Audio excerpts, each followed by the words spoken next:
alarmed. This is part of a scheduled maintenance program to ensure hydrants are ready for emergency use. For more information, contact the Artesia Fire Marshal's office. President Trump has asked the American people to come together and pray for our nation weekly until July 4th, 26. Artesia will hold its prayer gathering every Thursday at the Lucky Duck restaurant from 10 to 11 a.m. It's come and go during the hour, and everyone is welcome. Come join and pray for our nation. To have your event listed on the KSVP community calendar, email calendar@ksvpradio.com. Please let us know at least 1 week in advance. This is KSVP and K229AS Artesia.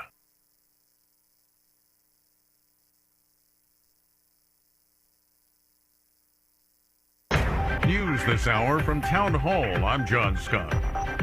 Yemen's Houthi rebels claim an attack on Saudi oil tankers. The Iran-backed Houthi rebels said early Thursday they'd attacked 2 Saudi oil tankers in the Red Sea, and the U.S. military has conducted a 12th night of strikes against Iran as the two countries vie for control of vital shipping lanes. The Houthi attacks threaten to open a new front in a war that has roiled the global economy, sending prices for fuel and other goods surging across the world. With the standoff in the Gulf deepening, there are no signs of progress in diplomatic efforts to end the conflict, while U.S. Central Command says its strikes were designed to further degrade Iran's ability to threaten civilian mariners and commercial vessels transiting regional waters. I'm Charles Dilladesma. U.S. Secretary of State Marco Rubio says the Trump administration is ready to help end the war in Ukraine, but acknowledges there is no quick path to a deal. Rubio has met with Russian Foreign Minister Sergei Lavrov, who said he emphasized Russia's readiness for a political resolution. The meeting took place during an Asian summit gathering in Manila focusing on international conflicts. The House has given the okay to a $95 billion budget proposal along party lines, but it faces uncertainty in the Senate. Correspondent Jennifer King. The concurrent resolution is adopted. Bullets and bombs to finish the job. Budget Committee Chairman Jody Arrington framed the proposal as a push to deliver for voters ahead of the midterm elections. Strengthen our food supply, and ultimately, we want to safeguard the integrity of our election. Democrat Paul Tonko was among those voting against the resolution. This budget gives this administration a blank check to continue their war of choice with Iran. It now heads to the Senate, where it faces a more skeptical audience. Jennifer King, Washington. More on these stories from townhall.com. Progressive provides protection for your boat and other outdoor vehicles so you can explore new things. Oh, I can finally try pesto. We meant like water skiing. I've just never had pesto. Or maybe take the boat somewhere new. I mean, is pesto spicy or sweet? Oh, guess we'll find out, right? Right. Bundle home or auto insurance with your boat, RV, or motorcycle and stay protected with Progressive while you explore.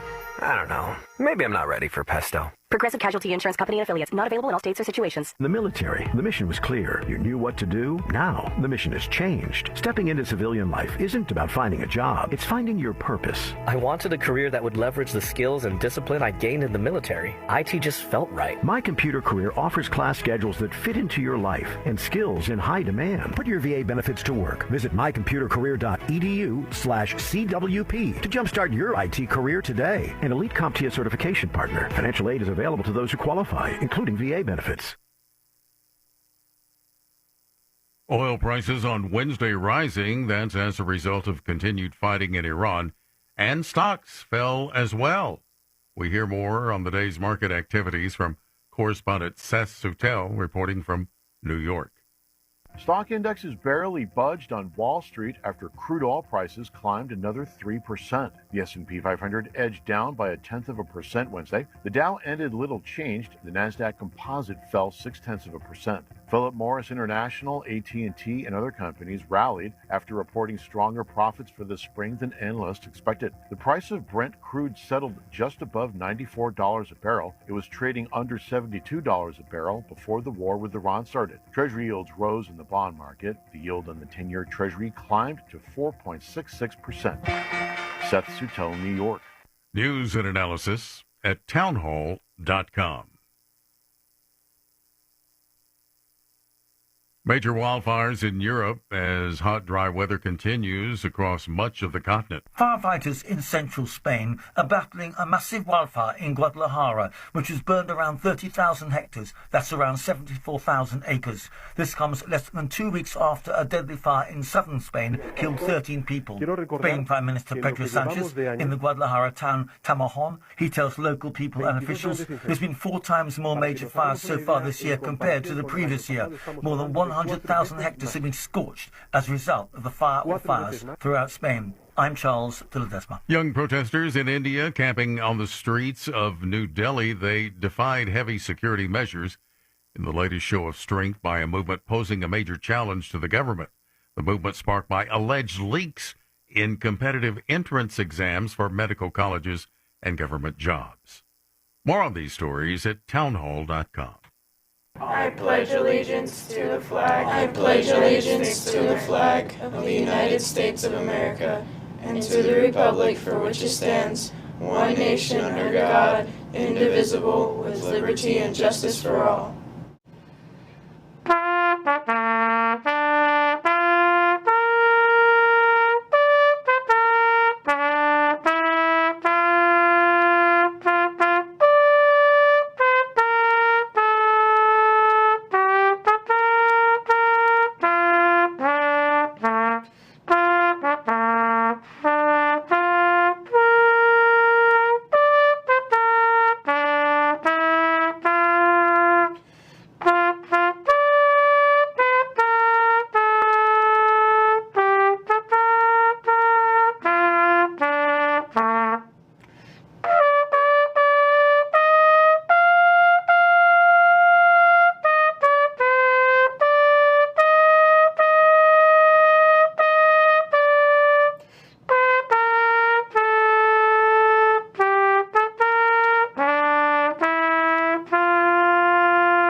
Recognizing our local residents and listeners for great accomplishments in their lives. If it's a birthday, anniversary, promotion, retirement, a new family member, you name it, they're worthy of being a KSVIP. To nominate a special person who will receive recognition on the radio and a flower from Nell's Floral, call 575-746-2751.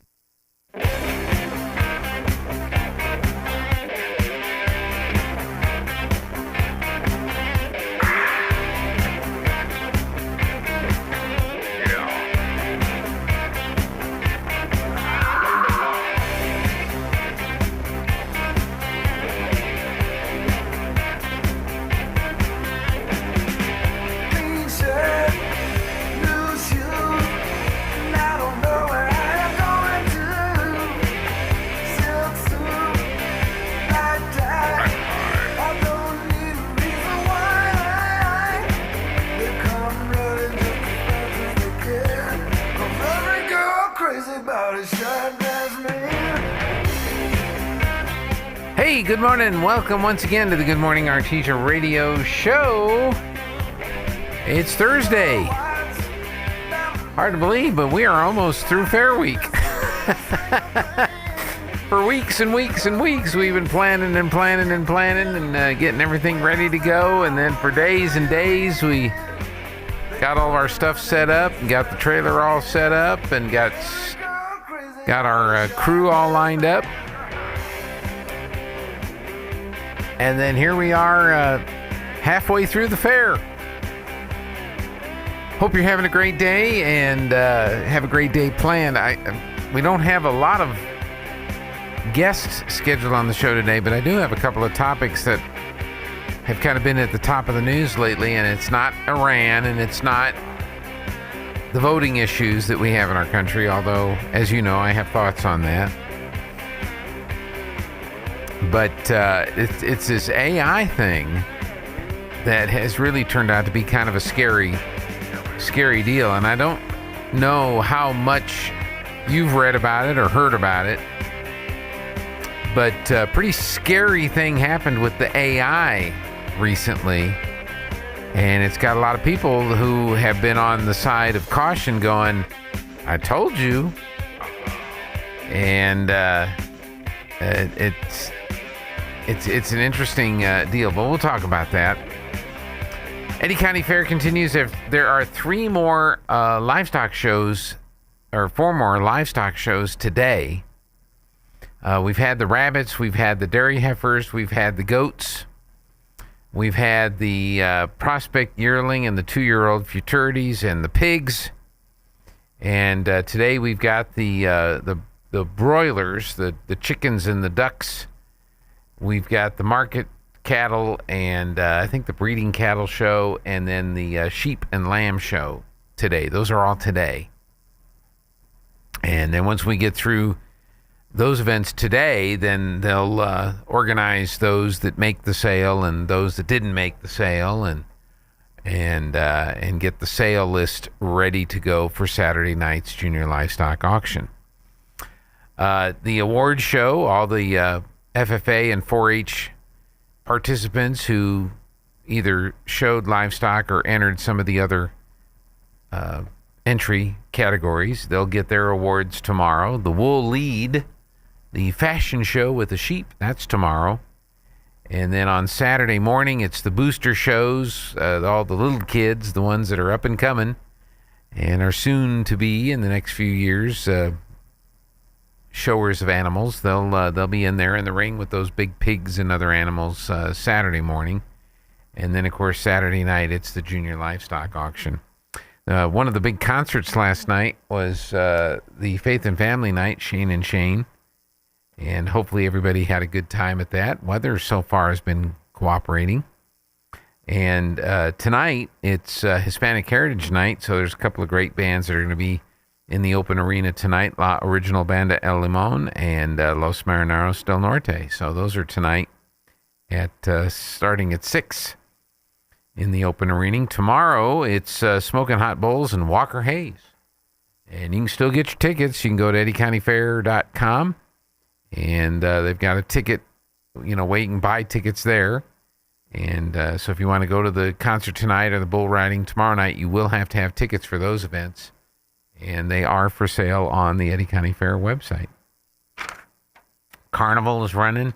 All that good stuff is going on. So, and we've had good viewership on the interwebs. And it's been a good experience. We've been training some new crew members and checking out some newer technology and all that kind of stuff. Matter of fact, we got a different box doing the streaming of the morning show today, so we're testing that out today. And hopefully everything looks good on the view side, and we're happy about that. I've had a really good feedback on our what potentially will be our new website, so I think I will talk to our ISP. I'll talk to Billy today, and we'll probably start the process of getting that loaded up and ready for you to start watching. But I think it's looking pretty good. People I've got one more change I got to make to it, and I'll do that as soon as we get off the radio and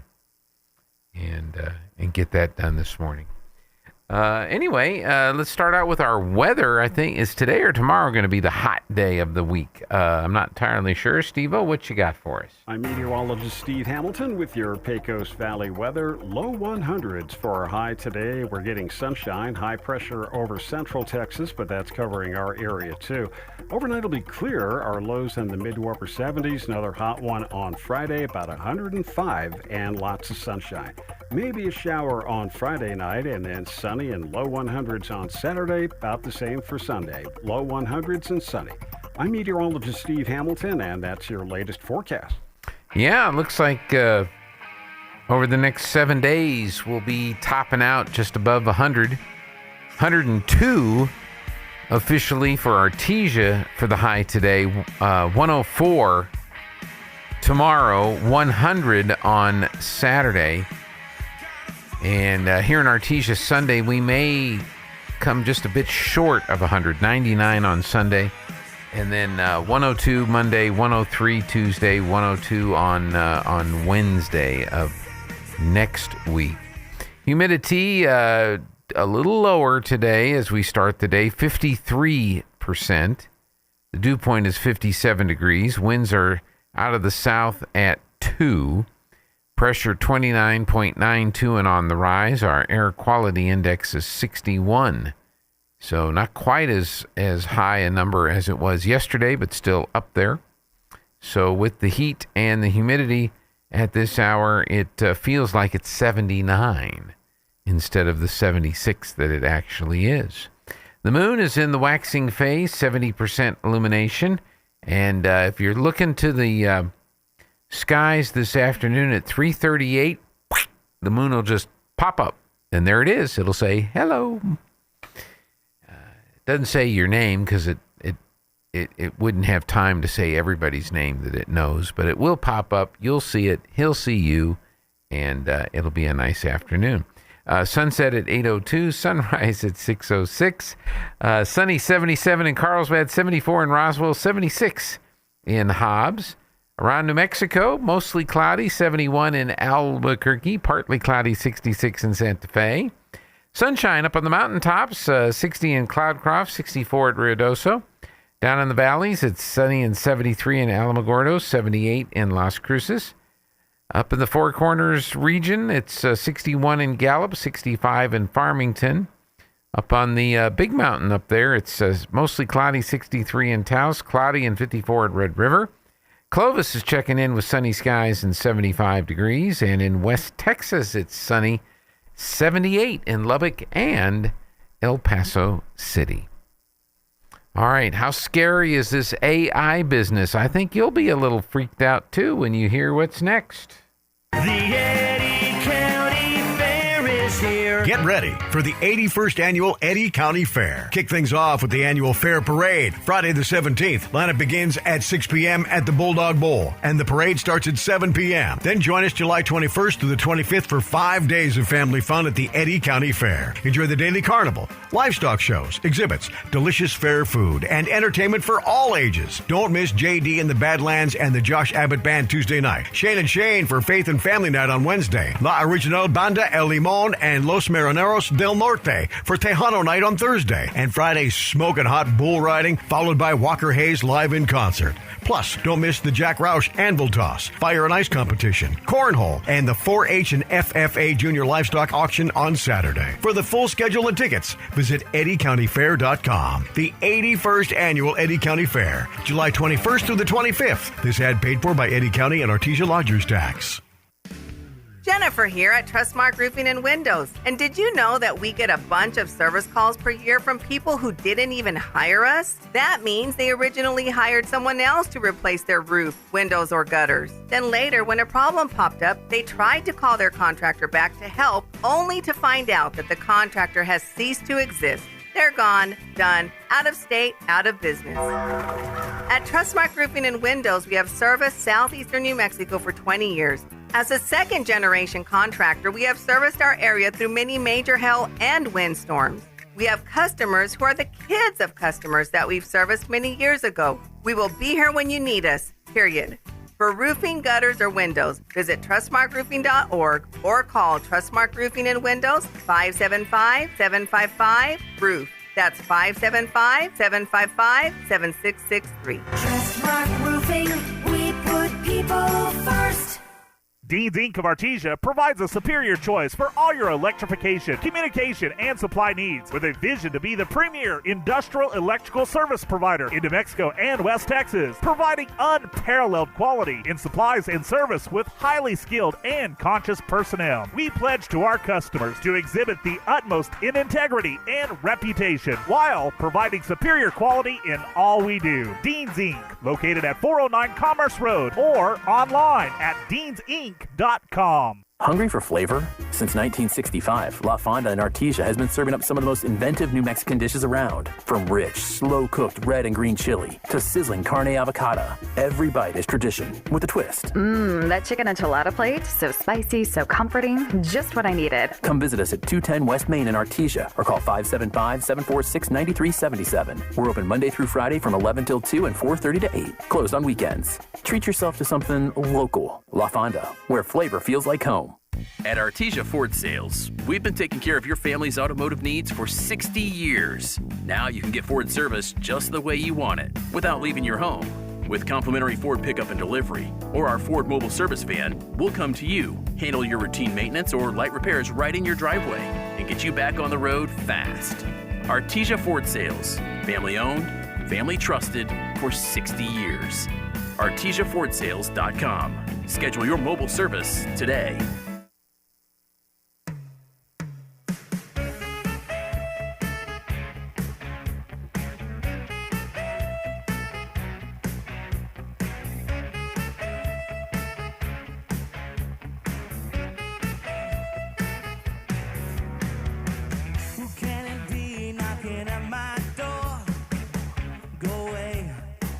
Don't come round here no more.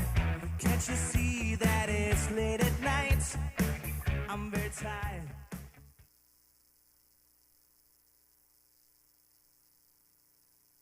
All right, AI, that's all we hear. And it's, some parts of it are pretty exciting, some parts of it are pretty scary. I'm a member of a model train club, as you may or may not know, and I was watching some videos this morning where a model train guy has been using Grok to write the script for JMRI software, which is the software our train club uses, and it's basically, you can go in and write scripts to do a lot of things in the running of model trains. And writing scripts means you have to write the script. And you have to know writing code. You have to know what the language is of the software in order to write the script for the software to know what it is that you're attempting to do. And what he wound up doing over a period of hours, a couple of days, I think he said, is something that generally would have taken him weeks, if not months, to do. And he used Grok, which is the Elon Musk AI.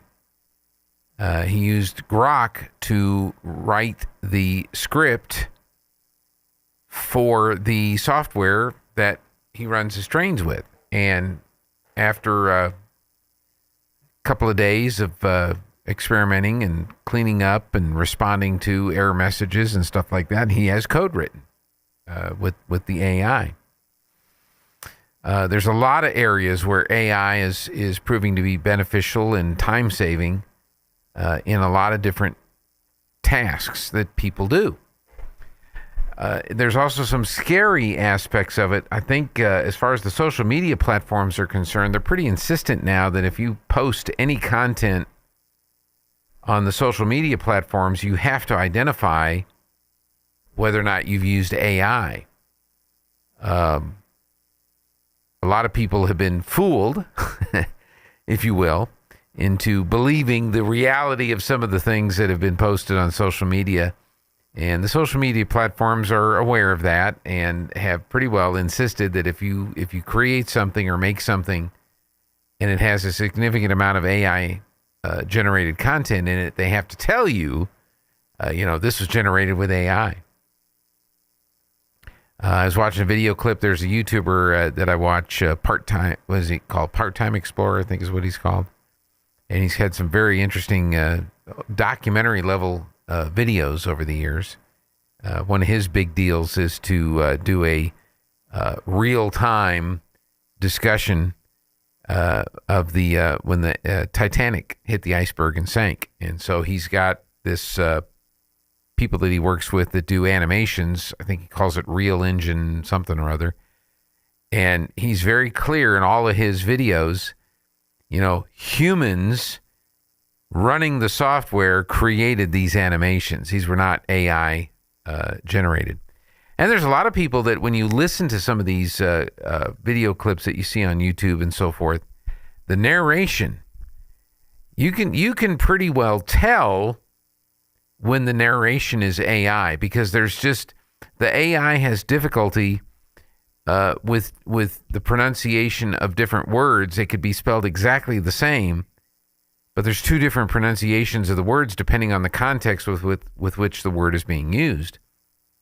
And the AI doesn't know that yet, or hasn't learned that yet.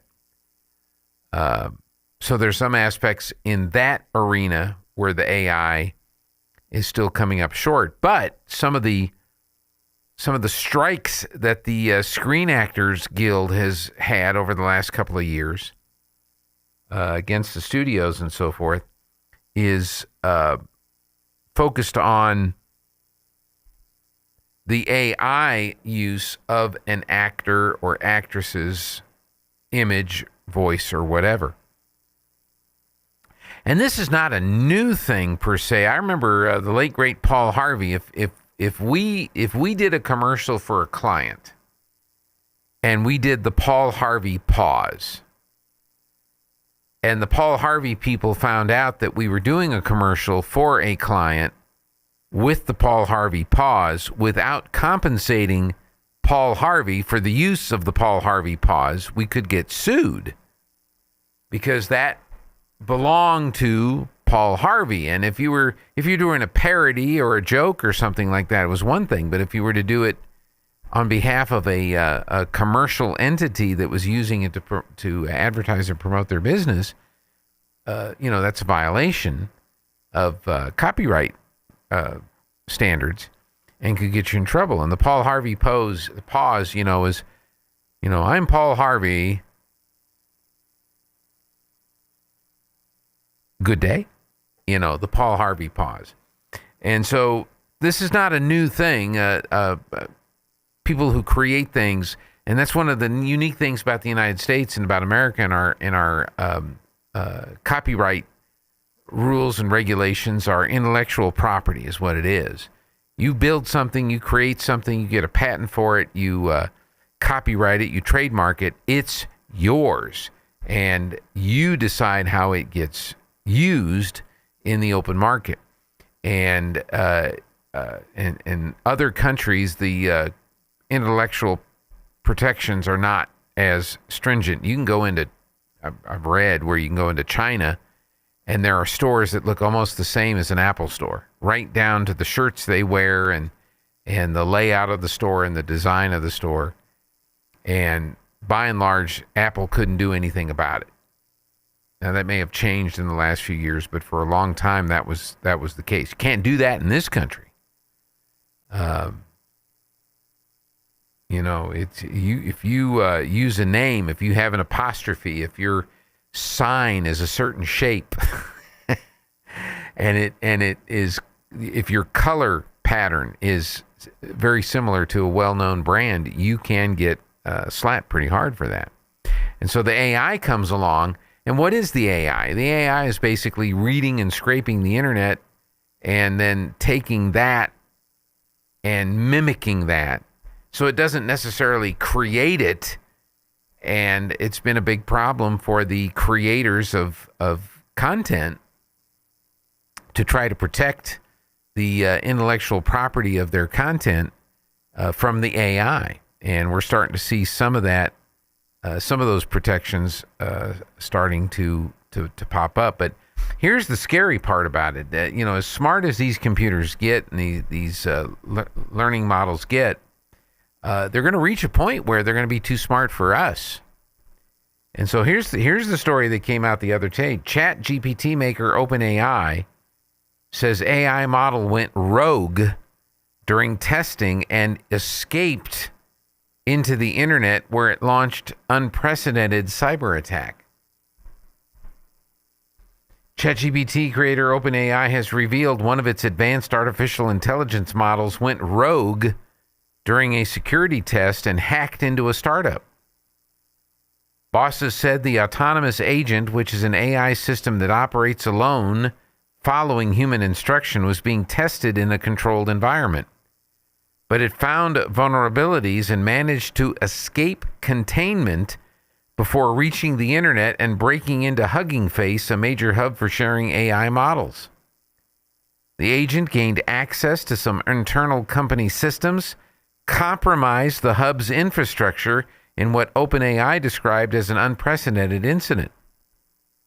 AI models that underpin tools such as chatbots and image generators are known as agents when they act autonomously and carry out tasks in the real world. As the technology becomes more sophisticated, cybersecurity is the spotlight given the risk of advanced AI finding weak points in existing software before humans. Experts say the incident signals that AI is already fueling the security threat they feared, and even top developers can be caught off guard by flaws in their models. It's until now, this is according to Richard Ford, Chief Technology Officer at Integrity 360. He told the Daily Mail, "This is the moment many in cybersecurity have been warning about. Until now, we've seen attackers use AI to automate parts of an attack, but this is one of the first public examples of an AI agent independently identifying a weakness, escaping what should have been a secure environment, and attempting to compromise another organization. It also reinforces that AI doesn't replace the fundamentals of cybersecurity. The agent exploited a vulnerability in what should have been a secure sandbox, showing that good cyber hygiene, robust access controls, and effective guardrails remain essential. As more organizations begin testing advanced AI agents, they need to think just as carefully about the controls around those systems as the capabilities they offer." James Knight of digitalwarfare.com told the Daily Mail, "Imagine the capabilities that a nation-state actor could amass where their cyber warfare unit employs massive agentic AI hacking power with the ability for it to target 1 million businesses a day. Within minutes, they would have completely owned a large number of them, potentially deploying ransomware or crippling their capabilities. Every day, we would hear about hundreds of thousands of new companies that have been breached." Now, OpenAI said the breakout was an unprecedented cyber incident involving state-of-the-art cyber capabilities, and the company is now reinforcing its safeguards. It also drew attention as New York-based Hugging Face said it had used an open-source Chinese model to contain the attack before leading U.S. models, unable to tell a defender from an attacker, refused the process the data needed for analysis. The company said in a blog post that it used the Chinese model for the analysis, which allowed it to keep attacker data and any credentials within its system. So that happened recently. We now have seen what many people have feared could happen. Now, there's a couple ways you could look at it. You could look at it and say, well, it was a good test. It exposed some vulnerabilities. We stopped it. And now we know what to do to prevent this from happening in the future. But will the AI models then be programmed to learn how to work around the workarounds that we create to keep the workarounds from working around the workarounds? And this is what's kind of scary, because more and more of this technology is in our cars, it's in our phones, it's in our computers, it's in our devices that we use at work and to produce. And how do we know that a bad, is the next real threat to our civilization not the nuclear weapons that we're trying to prevent Iran from developing? But, we used to say the big threat was going to be the North Koreans were going to do the EMP bomb. And once they do the EMP bomb, it's going to wipe out all the electronics. Is that the real threat that we're facing? Or is the real threat now the AI taking over everything? And, if you're driving faster than the speed limit says you should be driving, will the AI in your vehicle communicating with the AI run by the state determine that, it's a 70 mile an hour speed limit, you're going 80, that's too fast? And will it slow you down and then send you a ticket? Won't need the cameras, won't need the law enforcement officers with their radar guns. We'll just have the AI in your car talking to the AI at the state. You get your driver's license, you have to register yourself, you have to register your car. The car talks to the state system, and it monitors all of our speed. And if we're going too fast, it'll slow us down and mail us the ticket.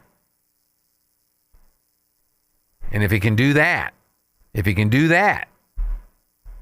what else are we looking at down the road?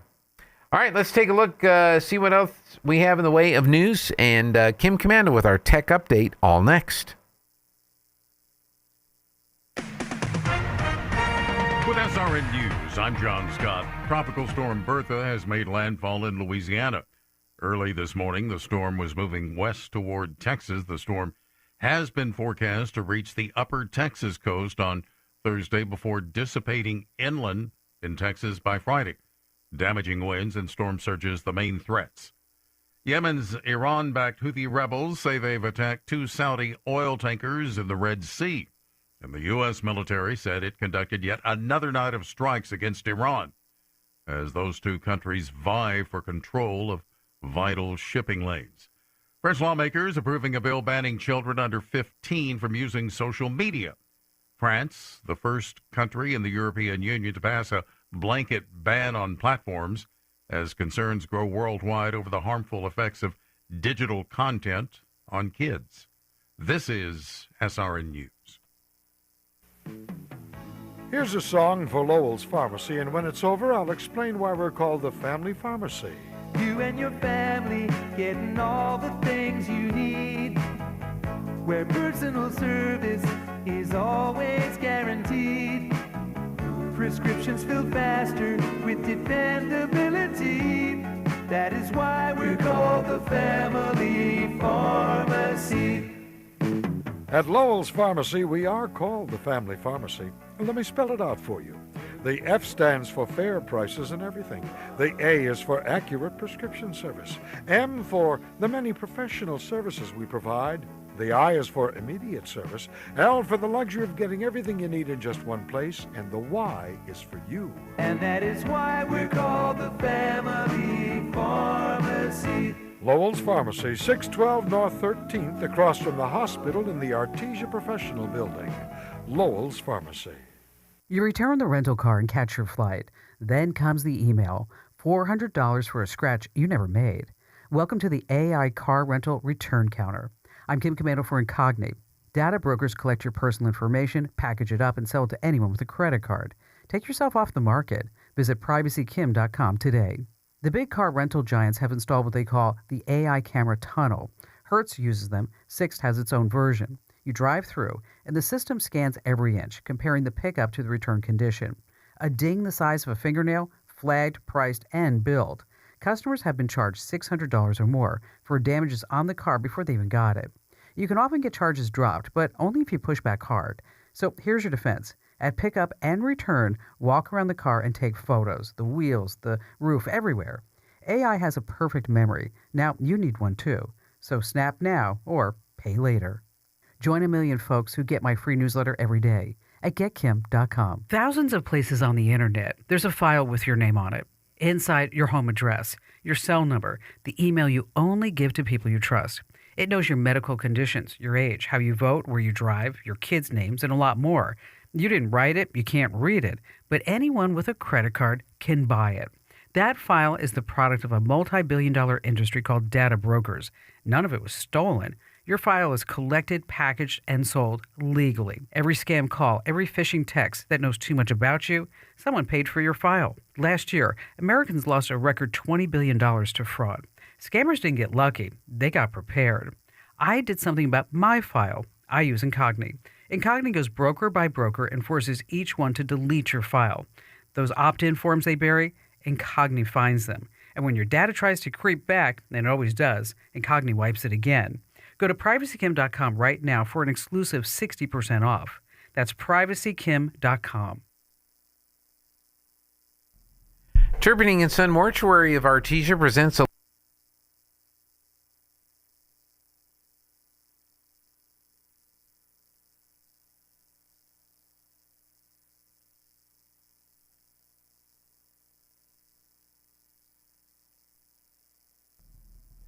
Turpinning & Son Mortuary of Artesia presents a listing of today's obituaries. We do not have any new announcements to share with you, but we do have these reminders. A memorial service to honor and celebrate the life of Sandra Bell Bolden will be held at Turpinning & Son Mortuary on Saturday, August 1st at 10 a.m. Sandra passed away on July 14th following a battle with cancer at the age of 79. And celebration of life services for Judy Stoops will be held on Saturday, July 25th at 3 p.m. at the New Hope Baptist Church in Artesia. Judy Carol Stoops passed away on July 19th of 2026. This listing has been presented as a service by Turpinning & Son Mortuary of Artesia, where we make it personal. All right, Steve-O, get in here. What kind of weather forecast you telling us about? I'm meteorologist Steve Hamilton with your Pecos Valley weather. Low 100s for our high today. We're getting sunshine, high pressure over central Texas, but that's covering our area too. Overnight will be clear. Our lows in the mid to upper 70s. Another hot one on Friday, about 105, and lots of sunshine. Maybe a shower on Friday night, and then sunny and low 100s on Saturday. About the same for Sunday. Low 100s and sunny. I'm meteorologist Steve Hamilton, and that's your latest forecast. All right, Steve-O. Yeah, I hesitated previously because I tapped the microphone and I went away. Maybe the AI was listening and said, we're going to shut him down. Right now it's sunny and 77. Going up to a high today of 102. I'm trying to check and see if we have the high and low from yesterday. Let's see if that's what this is here. Yesterday's high was 120. The low was 69. Last year's high was 94. Last year's low was 68. So it's up here at 106 for the high and 86 for the low. Okay, so I don't know if you heard that. High yesterday was 101. And the overnight low was 69. 1 year ago, it was 94 for the high, 68 for the low. And they've got the soil temp at 106 for the high, 86 for the low. So the dirt is hot. Hot dirt.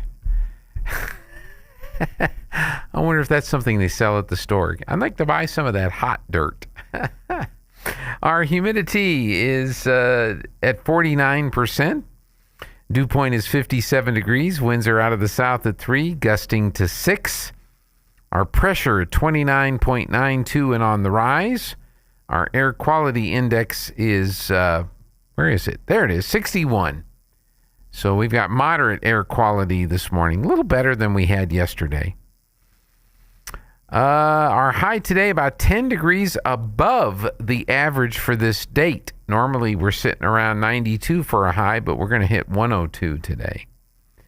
105 tomorrow, 98 on Saturday, and then 100 Sunday, and 103 Monday and Tuesday, 101 on Wednesday. So it's just up there, kind of hot. Sunny 79 in Carlsbad. They're going up to 102 today. Roswell, it's sunny and 77. They're looking at a high of 102. And over in Hobbs, America, it is sunny and 80. and they should top out at 100 for the high today. What are the markets doing? Let's take a listen on the Wall Street Business Report. Wall Street Business Report, I'm Bill Alexander. U.S. stock indexes barely budged on Wednesday after oil prices climbed another 3% as fighting continues in the war with Iran. The United States and Pakistan condemned Yemen's Houthi rebels for threatening commercial shipping in the Red Sea after the group announced a naval blockade against Saudi Arabia earlier this week. The Houthis are armed and significantly influenced by Iran, but are independent of Iran's supreme leader. Amazon is laying off some employees in its unit focused on artificial general intelligence as it continues to cut jobs, pouring money into AI. Southwest Airlines reported a more than 9% increase in second quarter profit from last year. In the second quarter, Southwest revenue increased 16.4% to $8.4 billion.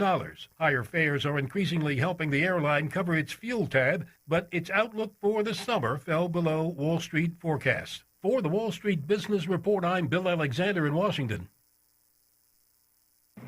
Pecos Valley Rides Amusements Carnival is back at the Eddy County Fair. Over 30 rides like the Orbiter, the Himalaya, the Vertigo 90-foot tower, and Zero Gravity. For the kids, Jumbo the Flying Elephants, the Carousel, the wet boats in real water, live pony rides, and more. Enjoy the cotton candy, funnel cakes, lemonade, and handmade pizza. Get a wristband and ride all you want all day for just $40.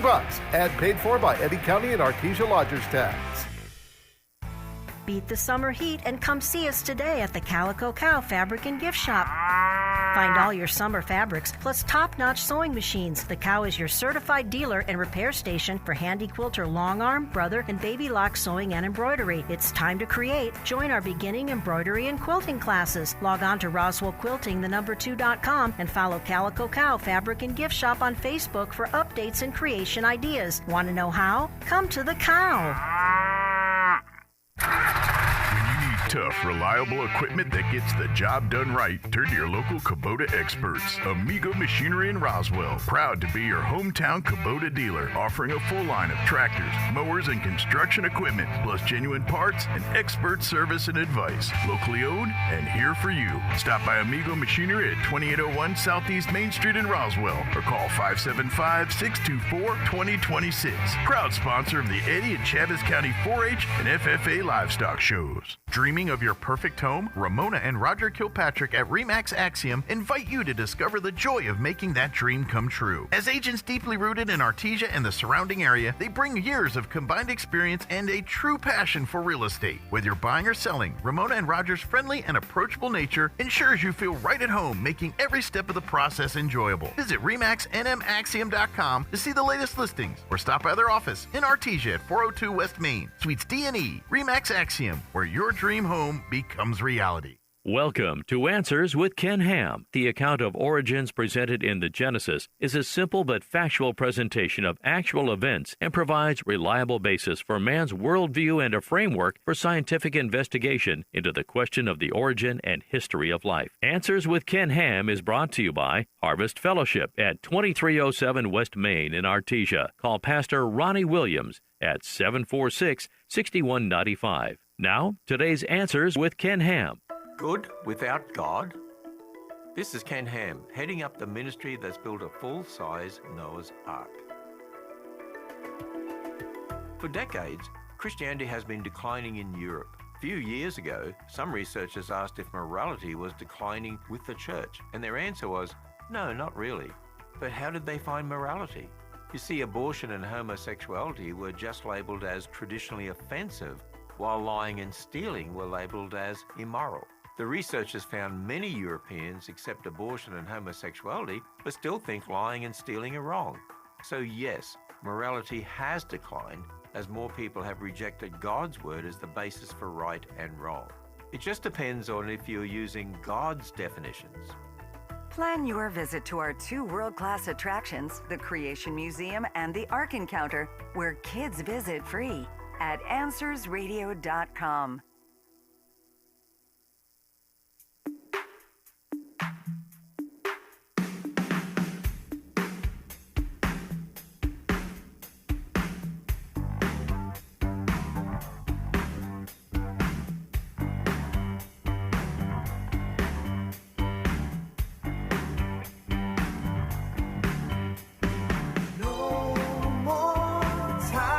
Hey, welcome back. The Good Morning Artesia radio show. Something we haven't done for a while is look at the old clipboard.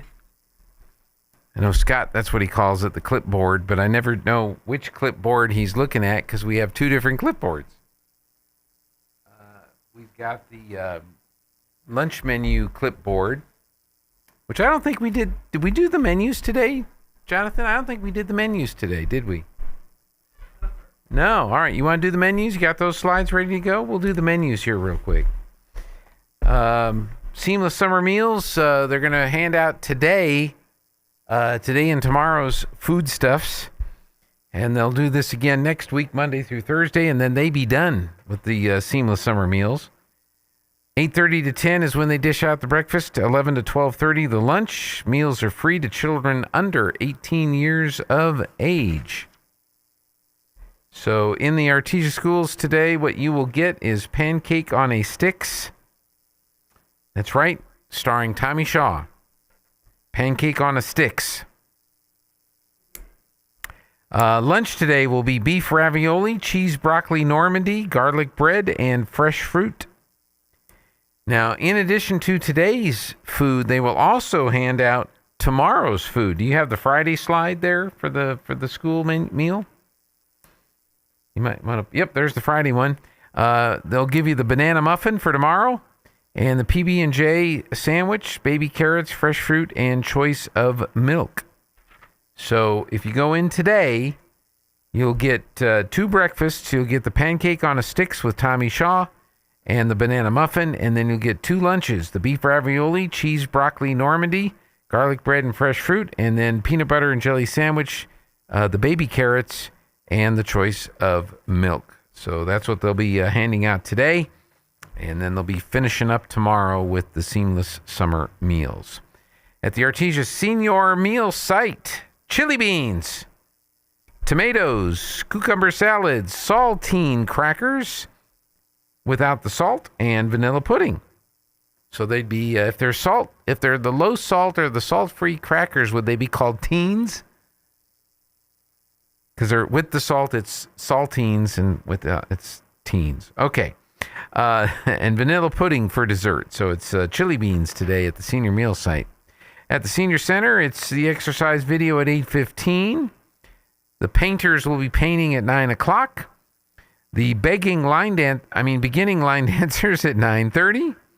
Then after your lunch of chili beans, they'll have the bridge at 1 o'clock, the Swedish weaving at 1:30, Texas Hold'em 2 o'clock, and the stained glass class is at 2:30. There is a dance tonight, and there's a live band in the house. It'll be Cibolo Springs playing all your hits and favorites. It's finger food night tonight. Doors open at 6. Dance starts at 7. At the library, it's Get Out of the Heat and Read a Book. They're open 9 a.m. to 6 p.m. today at the library. And all of the children and teens programming is still on summer break and will return September 8th. School calendar, nothing, blank, no events, nothing to see here. Birthdays today. Let's say happy birthday to Carolyn Christian, Johnny Ruiz, Beatrice Barencia, that's it, Ida Perez, Joyce Crossan, Alice Brazino, and Sayo Wood. So a lot of birthdays today. Happy birthday to Carolyn, Johnny, Beatrice, Ida, Joyce, Alice, and Sayo. And we thank you for tuning in and wishing you a happy birthday today. All right, let's get the other clipboard and look at stuff that's coming up. And get that over there. What do we have? We got today is the deadline. Today. If you want kiddos to participate in the Artesia Youth Soccer Association, today is the deadline to get them signed up. It's $85 a kid. Uniform shorts, and socks will be provided. And they've got several different divisions. So It's pretty wide open for just about any child. U6, U8, and U10 for the boys and for the girls. So there'll be separate boys and girls divisions for U6, U8, and U10. And then the young teens, the U12 and U15, those will be co-ed leagues. So that's going on. All kids age of 4 by the end of this month are eligible to play. And you have to be through age 14 on or before 7/31. Okay, so you have to be between 4 and 14 by 7/31, and you can participate in all of these, in whatever group is appropriate for you. Now, if you don't know how to find them on Facebook, you can just call Levi, 575-703-0653, or Jerry at 575-746-7418. The prayer meetings are continuing. This started last year as a part of the President's initiative to have weekly prayers through the 4th of July of this year, America 250. They're continuing through the end of the month at the Lucky Duck Grill, which is continuing through the end of the month. 10 a.m. today at the Lucky Duck Grill. It's at the Best Western Pecos Inn. Okay, we talked about the youth soccer. Kids Thursday matinee. This is at the Cavern in Carlsbad. And I know, we in Artesia, we were the first one to remodel our theater and have it look beautiful again. And then you see what it looks like now. They finally got the Cavern Theater open up down in Carlsbad. And now what they're doing kids movies and matinees, and I think a lot of that's going to come to the Artesia Theater when it gets open. Let's see. Today it's Ice Age, and it's $5 general admission entry for kiddos. Ice Age. You know a movie I watched last night? It popped up on my Amazon Prime. It was the Masters of the Universe movie from this year. And I'd seen some reviews of it, and it doesn't have a very high rating on the IMDb. It's like a 5.8, which really isn't very good. And, I paid attention to most of it for about 2 hours. I started to get a little weary towards the end. I don't know if I was tired or if I was just tired of it. But it's kind of funny. It's like they took themes from the original Masters of the Universe comics and animated series and so forth, and they kind of intertwined it with the Marvel sense of humor, and almost it's almost like plot lines that you would pull from Guardians of the Galaxy or some of the other sci-fi series that we've had. What was interesting is the guy that was in the Thor movies. He was in this movie.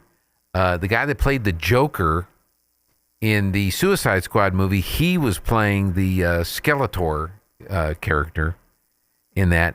And then there's a TV show that I used to watch, where I watched when it was on years ago, called Community, about a bunch of misfits at a community college and how they form a group.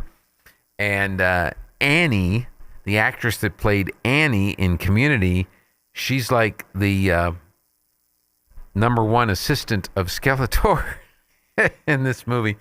Anyway, it was interesting for a couple of hours. Just talking about kids' movies. But they're going to be showing Ice Age tonight at the Cavern, and the next Thursday it's El Dorado. Which El Dorado? I don't know. I haven't seen that El Dorado. All I remember is ELO had an album called El Dorado, which was pretty cool. Art of Clay Sculptures for Bronzes. That's workshop tomorrow. Learn the art of clay sculpting with artist Mark Smith. And if you want to sign up for that, it's 575-746-4212.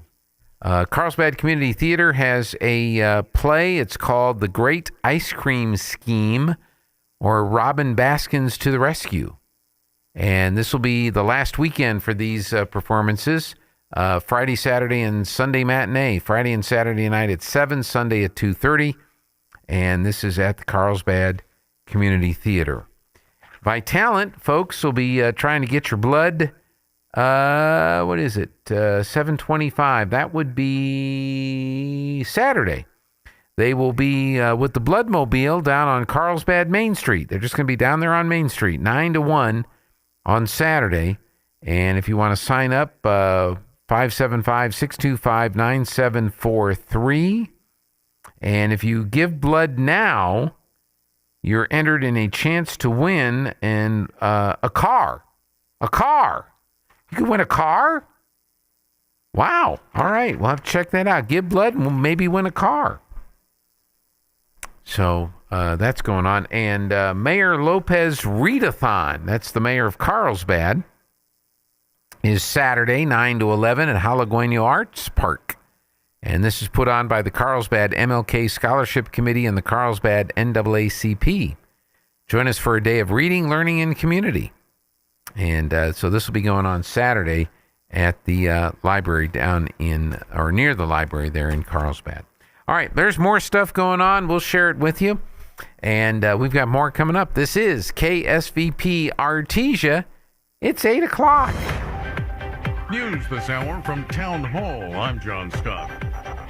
Ukraine pushing on with its fight against Russia under new military leadership. Charles de Ledesma with a report. President Volodymyr Zelensky fired his commander-in-chief after public pressure. This change follows a rift between the outgoing army chief and defense minister, both of whom lost their jobs. The new army chief, Major General Mikhailo Drupataya, is part of a new generation of Ukrainian generals. Zelensky has tasked Drupataya with updating the defense strategy. Street protests in Kyiv demanded the return of the tech-savvy defense minister, Mikhailo Fedorov. Meanwhile, Ukrainian drones have struck warehouses in Russia, targeting facilities they say are being used for drone production. I'm Charles de Ledesma. In consumer news, Ford may indeed have a better idea. Texas resident Kenneth Kovar has a home energy setup from Ford in which drivers of certain popular F-150 models can plug their vehicle directly into their electric meter to power their home during an outage. It's the latest example of automakers broadly adapting their electrification technologies to the home energy business, especially as demand on the grid increases and sales of electric vehicles slow. Car companies are looking to leverage their multi-billion-dollar EV investments to tap into a promising market in vehicle, home, and grid technology, both for backup power and for supporting electrical grid resiliency. Keith Peters reporting. Tropical storm Bertha turning toward Texas earlier today after making landfall over Louisiana on Wednesday,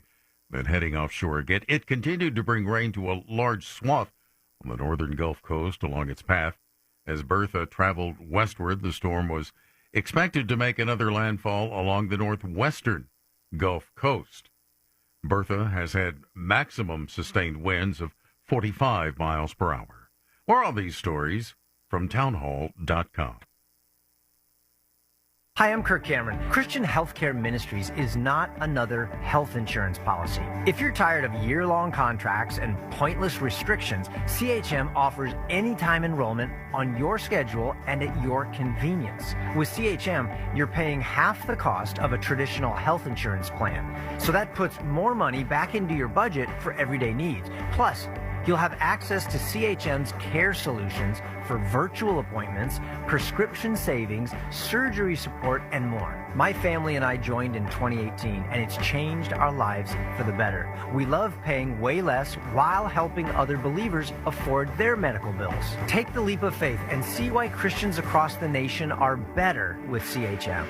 Get started by calling 1-833-JOIN-CHM and use promo code WELLNESS for a 50% credit towards your first month. That's 1-833-JOIN-CHM and use promo code WELLNESS. Canada is hoping to improve its trade relationship with Washington. Bob Agnew with a report. Canadian Prime Minister Mark Carney says he and President Trump have agreed to intensify trade negotiations between Canada, the U.S., and Mexico. That comes a day after President Trump announced the U.S. would be imposing 50% tariffs on most Canadian goods, citing unfair treatment of American products. The tariffs would exclude energy, but impact other top Canadian exports, including auto parts and precious metals. Bob Agnew reporting. Google parent company Alphabet Incorporated posting stronger than expected results for its second quarter, a sign that its massive artificial intelligence spending spree is paying off so far. The Mountain View, California-based company said it earned $112.11 billion in the April-June period. That's up from $28.2 billion in the same period a year ago. News at townhall.com. There were powerful storms in West Virginia this week. Governor Patrick Morrisey has dispatched hundreds of National Guard members to northern West Virginia while placing all of the state's 55 counties under a state of emergency. The governor says state and local agencies will remain on the ground for as long as it takes to help affected communities. Forecasters report up to 7 inches of rain fell in some spots. The National Weather Service in Charleston warned of life-threatening flooding Tuesday night, urging people to seek higher ground now. Rich Thomason reporting. R. James Woolsey, a national security expert who led the CIA for 2 years after his appointment by President Bill Clinton, has died. He was 84. And Charles Gaines, the author who helped bring bodybuilding into the mainstream with Pumping Iron, has died at 84. The documentary Pumping Iron, introducing Arnold Schwarzenegger to the world. More on these stories at townhall.com. As KSVP celebrates 80 years of broadcasting in 2026, one of our longest-running features is the KSVIP. We love recognizing our local residents and listeners for great accomplishments in their lives. If it's a birthday, anniversary, promotion, retirement, a new family member, you name it, they're worthy of being a KSVIP. To nominate a special person who will receive recognition on the radio and a flower from Nell's Floral, call 575-746-2751.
It's a crazy world out there, and welcome back on the Good Morning Artesia radio show. And Scott's off today, but he's not working. Yeah, he's out at the fairgrounds. And sweating. I think everybody's sweating out at the fair. It's hot and humid. It's hot, yeah. Yeah, but it's not as humid as Brookhaven, Mississippi. Oh, no, or nothing. no. There's nothing compares. Or Clinton, or wherever you're Brandon. from. Brandon, that's right. Yeah. Brandon, Mississippi. But that's David McGoy. Yep. At least you didn't say Pearl, Mississippi. Pearl, Mississippi, I'd have to jump over the counter. Well, when I was in down in Fairhope, which is outside of Mobile, Pritchard. You didn't want to go to Pritchard. You didn't want to go to Pritchard. I'm even, because my favorite color is North Carolina blue. Okay. It's Ole Miss color, all that. Well, Goddard has that color. Yeah. I can't. Columbia blue. Yeah, I can't wear it. I still wear it. Just can't wear it. Just can't wear it. There was a coach that coached Carlsbad softball for many years, and his son was the softball coach here for a couple seasons. Okay. And they would come up when Artesia would play Carlsbad, and the coach's wife, the coach's mom, she had a two-sided shirt one side was blue, one side was orange. Mm-hmm. And one side said Coach Teigert's mom, and one side said Coach Teigert's wife. Nice. That's good. Now, fast forward a few years, there was a couple seasons that Coach Teigert had retired from Carlsbad and actually coached here for a couple seasons. And he never wore orange. He had gray with the Bulldog logo on it. And I asked him, I said, what's that orange thing feel like? He said, man, that itches. It burns. It burns. Well, our first volleyball game here we went to watch, we were scrimmaging Carlsbad, and I pull up in a blue shirt, all that. I walk in, and my daughter comes up to me and goes, Dad, you can't wear that. I go, what are you talking about? We're playing Carlsbad. Mm-hmm. That's their colors. I said, well, when did you know they were playing Carlsbad? Oh, a week ago. I go, could you not tell me that as we're leaving the house? I tell you who will also remind you of those things is Ronnie Null. Yes, he will. I walked into the pit before a game with Carlsbad, and I had a blue dress shirt on for the day. I had not changed my shirt yet. And I walk in, and he comes running up to me. You can't wear that shirt in here. Yeah. I swear, I'm just dropping things off. It says no shoes, no shirt, no service. I have to. He's great. He is. I need to schedule an appointment. I guess I should have. Well, I'm working today. I need to have him. We're getting ready to do a new website for KSVP TV. Mm-hmm. And I've had a lot of different people take a look at it. I'll have you take a look at it. And the reviews have been positive. Yeah. But I have not yet done the Ronnie Null test. Yeah, that's the one to do. And so I've got to get that scheduled. If Ronnie can navigate it without problems, yeah, then we're good. It'll be good. We're good. And I asked David to come in. We didn't have a guest scheduled. And bottom of the barrel. And I went through about 6 other people. He's the first one that responded. Yeah. No, I'm just kidding. No, you're not. I'm kidding. It was really 7 people. Hey, I've got tickets to the... I'm helping out in a food trailer, so I'm there anyway. Oh, well, that was going to be your pay for the day. I'm already there. You're already there. But there were a couple things I was going to chat with you about. Okay. I'm trying to remember what they were. Well, you said one was AI. Yes, and then you brought up... Oh, I tell you what we were talking about off air. We were talking about the Masters of the Universe. Yeah, He-Man. And you grew up with that. Oh, yeah. Every Saturday morning. Okay.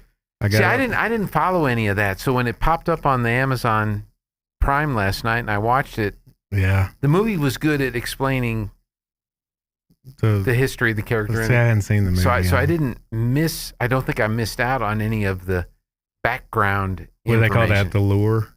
Is that what they call that? Yeah. I mean, it was entertaining for a couple of hours. And, yeah. You know, and there's a big battle at the end between He-Man and Skeletor. Yeah. I'm not going to spoil it for you. I bet I know who wins. And the sword, and you know, and they find it in a kind of like the comic book store. You know, he finds it on Earth in a comic book store, and that's kind of funny. Yeah. He gets a message. I got your sword. He goes to the comic book store, and he doesn't know who texted him, so he just starts asking everybody in the store, "Do you have my sword? Do you have my sword? What about you, Mommy?" So, but what was that all about? I mean, what was that? I don't know if it was because you know they had the figurines that you could obviously you could buy and I don't know if it was just my friends were into it that I got into it, or I just remember I did not miss Saturday morning cartoons. It was cereal, get my action figures out so I could play along, and I mean I had hundreds of them. Okay, and I had all the good guys, all the bad guys, the castle, the little cars or vehicles they had, the flying deal. I mean, it was just everything. Mm-hmm. And then they had, you had 4 or 5 different types of He-Mans. There was one that you could hit his chest and it would show damage, like a sort of damage on his chest. It would just do that rotating flip the little rotating flip thing. And I don't know. It was just, I don't know if it was just, they were just jacked and. Yeah. So I don't know. I loved it. They were on, it was on one of the streaming ones where you could go back and watch the old episodes, and I'm about to turn 50 years old and I'll go back and watch the old episodes. I guess my first seeing of the Skeletor was in the memes. Yeah. Who is this character? What is this from? Well, the first He-Man movie they did live action was terrible. Okay. And so I haven't seen this one, so I don't know. I'm still out on it because it was just they made more fun of it than actually trying to recreate it. Well, it was just interesting to me, having not grown up with it, just see what elements they were taking for the movie. They had, in the musical soundtrack, they had songs from Queen. Okay. Which was Flash Gordon. Queen did the soundtrack for the live action Flash Gordon movie. And so when they pulled up a couple of those songs, I said, okay, so they're pulling from Flash Gordon for this part here. They're pulling from Star-Lord for this part here. It's like they pulled from some different movie styles. You need to go. Have you watched any of the old scenes? No. You need to go back and watch a couple of them. Okay. Just to see, because even the music is very if somebody just played it, I could go, that's He-Man. I mean, there's no lyric. I mean, it was just, just instrumental, but you could go, it was easily recognizable. Mm-hmm. I wish they had just used that, but. Well, they could have. They didn't ask me. They could have, but they didn't, or maybe they couldn't afford it, but they could afford Queen. Yeah. Yeah. Which I just thought was funny. No, I'm a little older than you. My sci-fi was the original Star Trek. Oh, yeah. That was my sci-fi. Gotcha. And I didn't really see it when it was on the air originally because I was still a little young. But then when it came out in syndication, that was the big thing, was to watch the... See, and I watched that too. I love sci-fi. But I like the old Star Trek too. I mean, I like it better than the newer one. I mean, like the real new ones with... what's that guy's name with the newer Star Trek movies that came out here a few years ago? Talk about Chris. Chris Pine and see, I like those. Okay. I thought those were really good. But then the original is just the best. I don't know. It's just because it's the graphics or whatever, the CG stuff that they didn't use that they should have, that they couldn't use. But I don't know. I like it. It's more original. That's why I got tickled at the Big Bang Theory when they did the flashback to when Leonard first meets Sheldon for the apartment. And one of the entry questions is, which Star Trek? Yeah, or which Spock? Which Kirk? Which Kirk? Yeah, that's right. Kirk. And his answer was original series, but for Captain Picard. You're admitted. That's such a great show. And but that for me, and to show you how terrible I was, and if anybody finds this picture, you're dead. I was being very rebellious going into my senior year, and I didn't want to go mess with the senior picture. Mm-hmm. I didn't go. Whatever reason was, I did not go for senior picture day.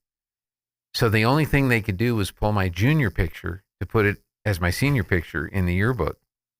Well, the junior picture we took in the summer before the junior year. Okay. And I showed up with a bad haircut and a Star Trek shirt. What high school did you graduate from? Clinton High School. Clinton High School? Yeah, in Clinton, Iowa. What year? I'm giving people 79. They go find it. He's going to go find it. 79. Yeah, it's probably on classmates.com or something like that. But yeah, so my senior picture is my junior picture, which is my bad haircut and my Star Trek t-shirt. It's great. You could win fair tickets if you find this picture. You watch, somebody's going to text it to me. That would be awesome. We'll ask the AI to get into it. Their AI is already looking. We didn't have to ask. But yeah, I was kind of sci-fi. Obviously, the Star Wars movies were huge for my generation. Yep. I think that's multiple generations. Yeah. Because even now, people are going. They watch the newer ones, like, well, the old ones were better. Yeah. Which they're right, but or do you still have your VHS copy of the original Star Wars before George Lucas went and messed them up? Yeah, before he messed with it, he just left it alone. Yeah. Now, but the generation now is like, what's a VHS? What? I know. I know. Like the 8-track. I'll use terms. Dial this number. Dial. You know what that means? Dial. Yeah. The rotary dial on a phone. But they are making Bluetooth dial where you can Bluetooth your phone to it looks like an old rotary phone and you can just pick it up. And I thought about getting one for my office just to mess with people. Hey, can you call so-and-so for me? And then have that sitting there. Or put it on there and put direct line.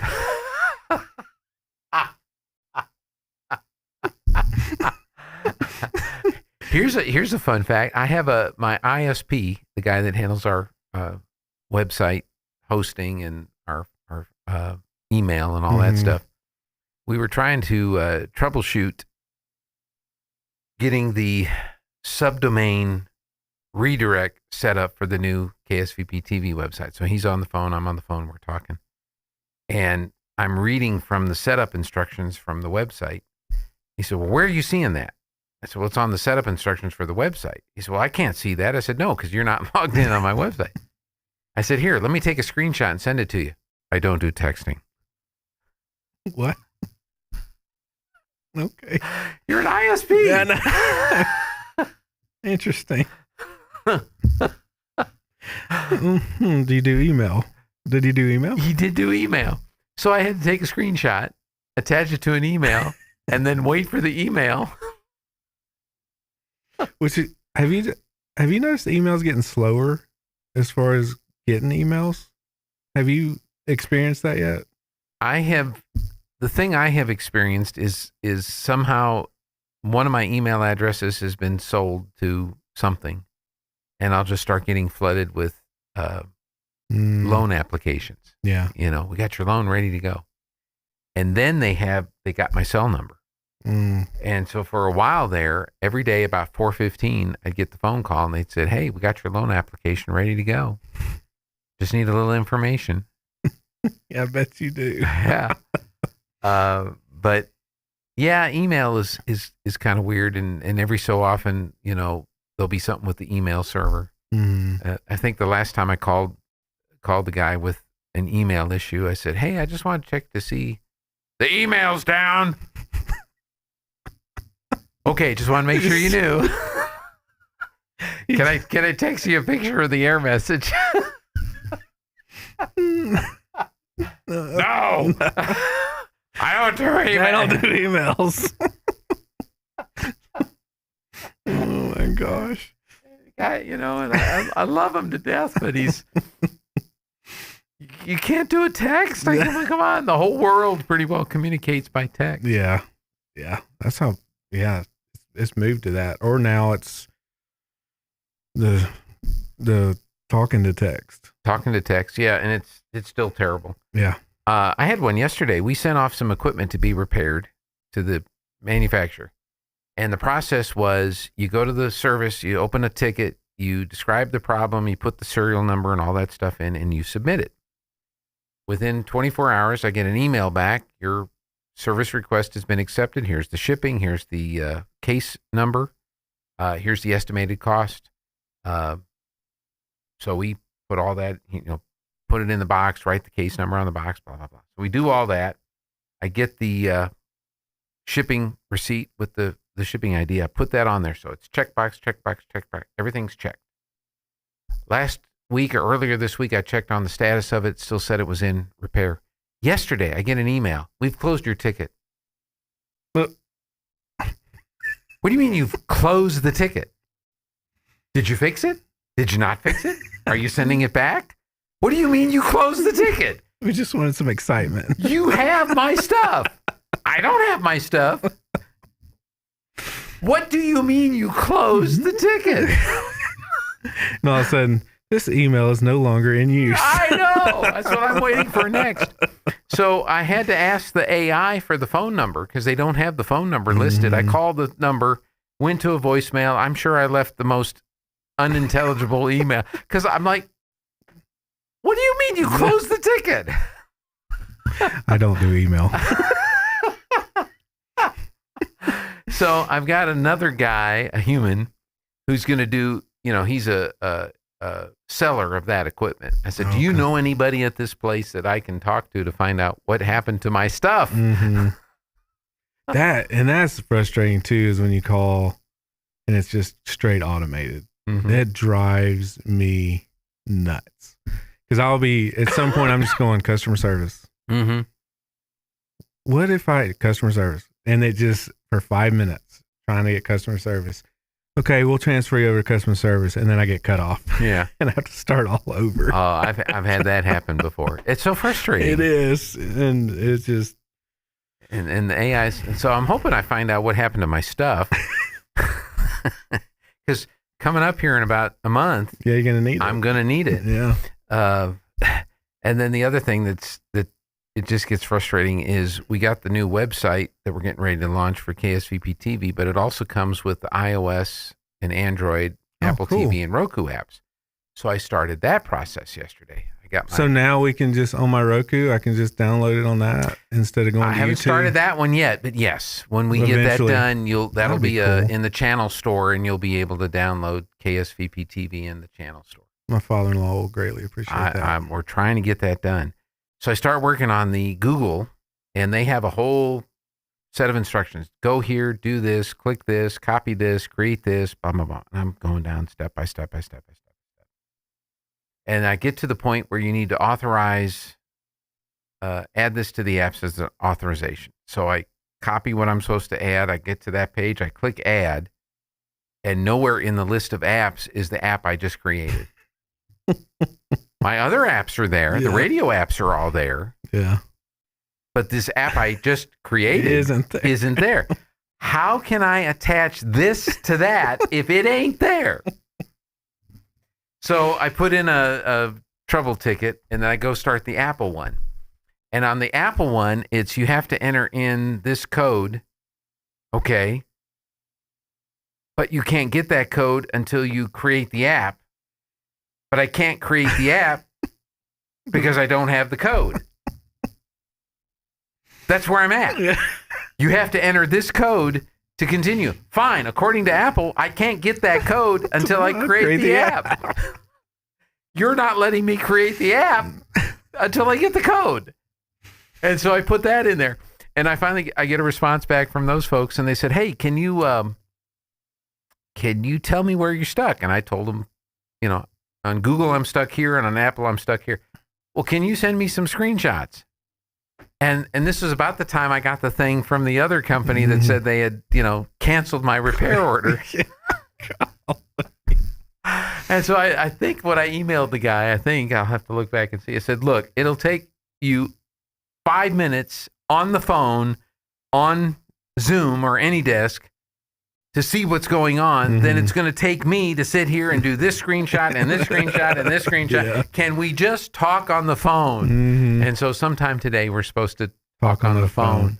And, he'll zoom into my computer and I'll say, look. This is what it's. And he even admitted in his email, he says, that they've made some changes in their setup process since we put together those instructions. I know. Because I'm stuck on the loop. Like my mom came when we were living in Dallas, came and visited us, and she got on 6:35. She was leaving. 5 hours later, she calls me. Oh no, crying. I go, what's wrong? She goes, I can't get off 6:35. She had just been circling for 5 hours, and I said, Mom, why did you wait 5 hours? She goes, I'm never coming back, and so I had to go out and lead her out. And she ended up coming back, but I had to go get her and her to follow me in. People have said they've had that similar experience on the loop around Lubbock. Yeah. I could see that. How do I get off? How do I But that's where you're at right now with that app. You're just going around 635. You can't get off because it won't let you. Oh my gosh. Technology is great. Technology is scary. It is. When it doesn't work. First time ever since we've gone to this system, I started to do the funeral announcements. I turn on the mic, it says on. I say Terpening and Son, and then the mic went out. Hello. You know? And so I turned it off and turned it on again, and it was working. And I'm like, I don't like that. Yeah. I don't like that at all. All right, I need to take a break. Okay. If you don't mind. No, not at all. You okay with that? No, I'm good. All right, we're going to take a break. We're just having a conversation on technology and He-Man. And riveting. We'll be back in just a moment on Good Morning Artesia. Innovation, service, integrity, and knowledge. J.S. Ward and Son Insurance Agency.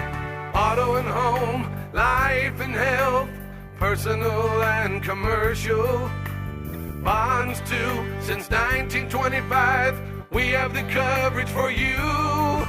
Innovation, service, integrity, and knowledge. J.S. Ward and Son Insurance Agency.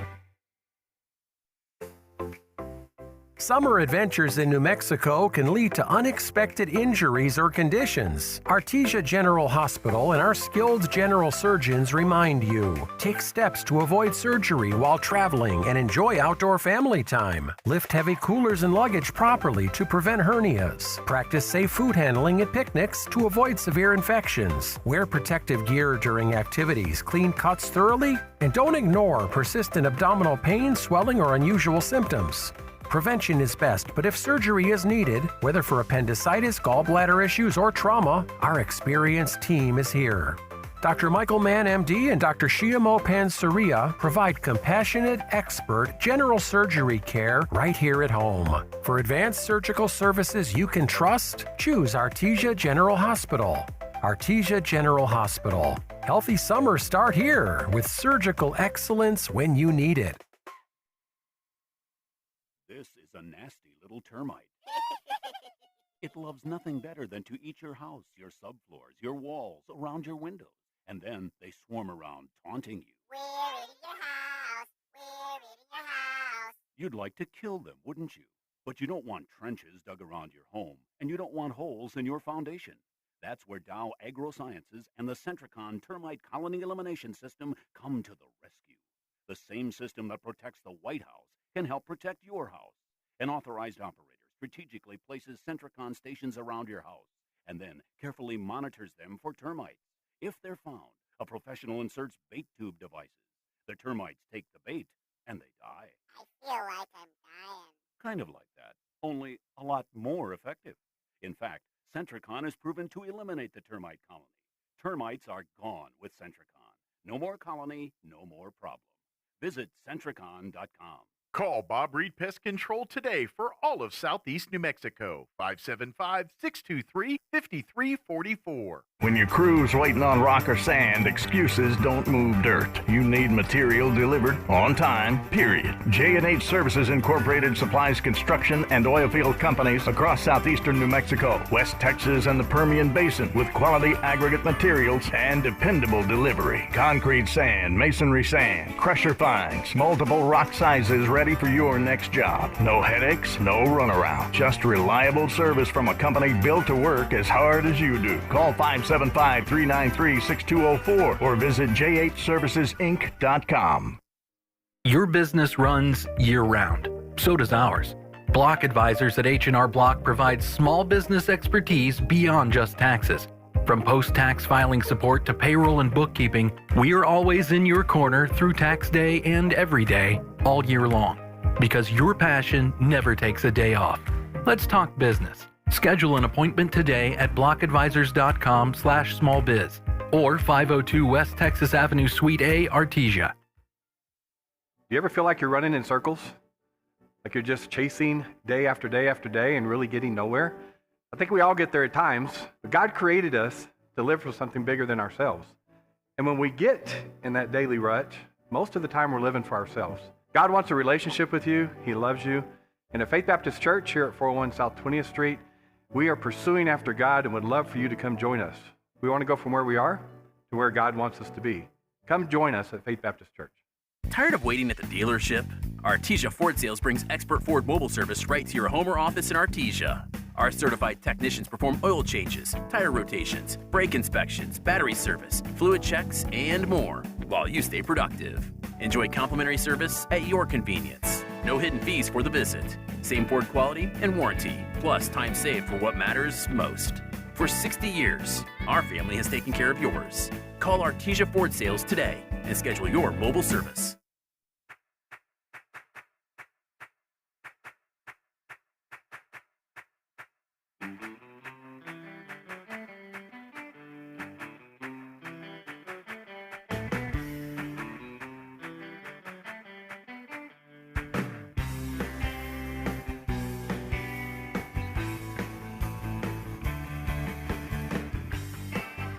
We're back on the Good Morning Artesia radio show, and it's time for the news.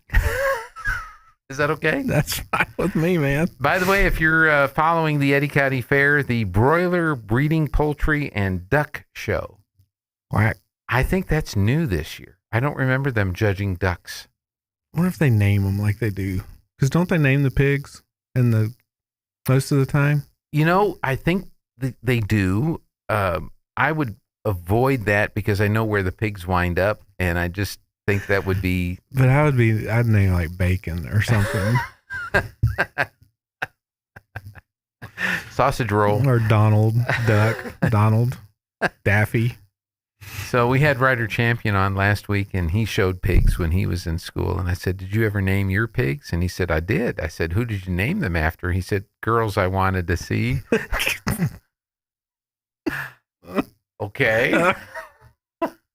Flattering. Did that work? You know. And I said, "Who was your best pig? Who the one that you named? What was the name of your best pig ever?" And he said, "Cooper." After Cooper Henderson. That's funny. I said, "Well, I'm sure Cooper was a great pig." But that's our writer. Yeah. All right, let's break for the news. We'll be back with David McGoy from First Methodist Church. And I really do want to ask you about this AI stuff and how it's affecting all of our different areas of life that we're in. So we'll be back in just a moment here on Good Morning Artesia.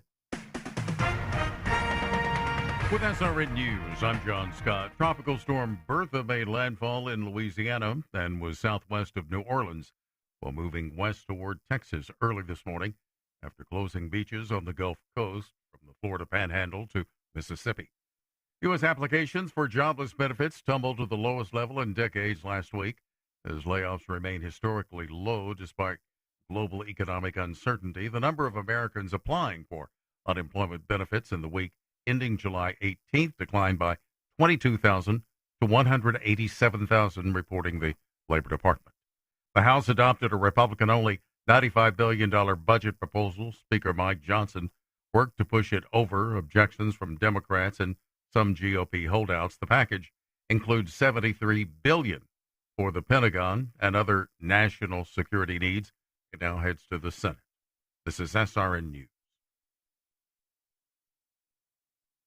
All across America, this is the Red Apple Audio Network's Market Report, sponsored by Abacus Global Management. Good morning, I'm John Terrett. After the closing bell last night, two of the big tech names gave us their earnings. One was Alphabet, the other was Tesla. Alphabet beating on many metrics, the share price wavering around at first, and finally, within a few minutes of the announcement coming out, being up around 1 to 2%. Tesla, a company that badly needs some good news, beat with the revenue, and the shares were up initially, but they settled down to be lower by getting on for 3%. Dow, Nasdaq, and S&P all in the red. The Dow was virtually unchanged. The Nasdaq 0.6% lower. The S&P down just over 0.1%. Paramount's $110 billion bid for Warner Brothers getting a conditional thumbs up from the European Union. Paramount Skydance up by between 2 and 3%. The telecom giant AT&T up 2 to 3% on Wednesday after earnings beat expectations thanks to increased subscribers. They are down about 8% for the year though. Super microcomputer up 21% yesterday. There's a backlog of orders waiting to be fulfilled. The sporting apparel maker Nike is restricting online sales agreements in China. Nike down 1 to 2%, and it's down a lot more than that in recent years. And on to today, earnings come from Intel, the chip maker, and the weekly jobless numbers, part of the inflation story. With business, I'm John Terrett. This is the Red Apple Audio Network's Market Report, sponsored by Abacus Global Management.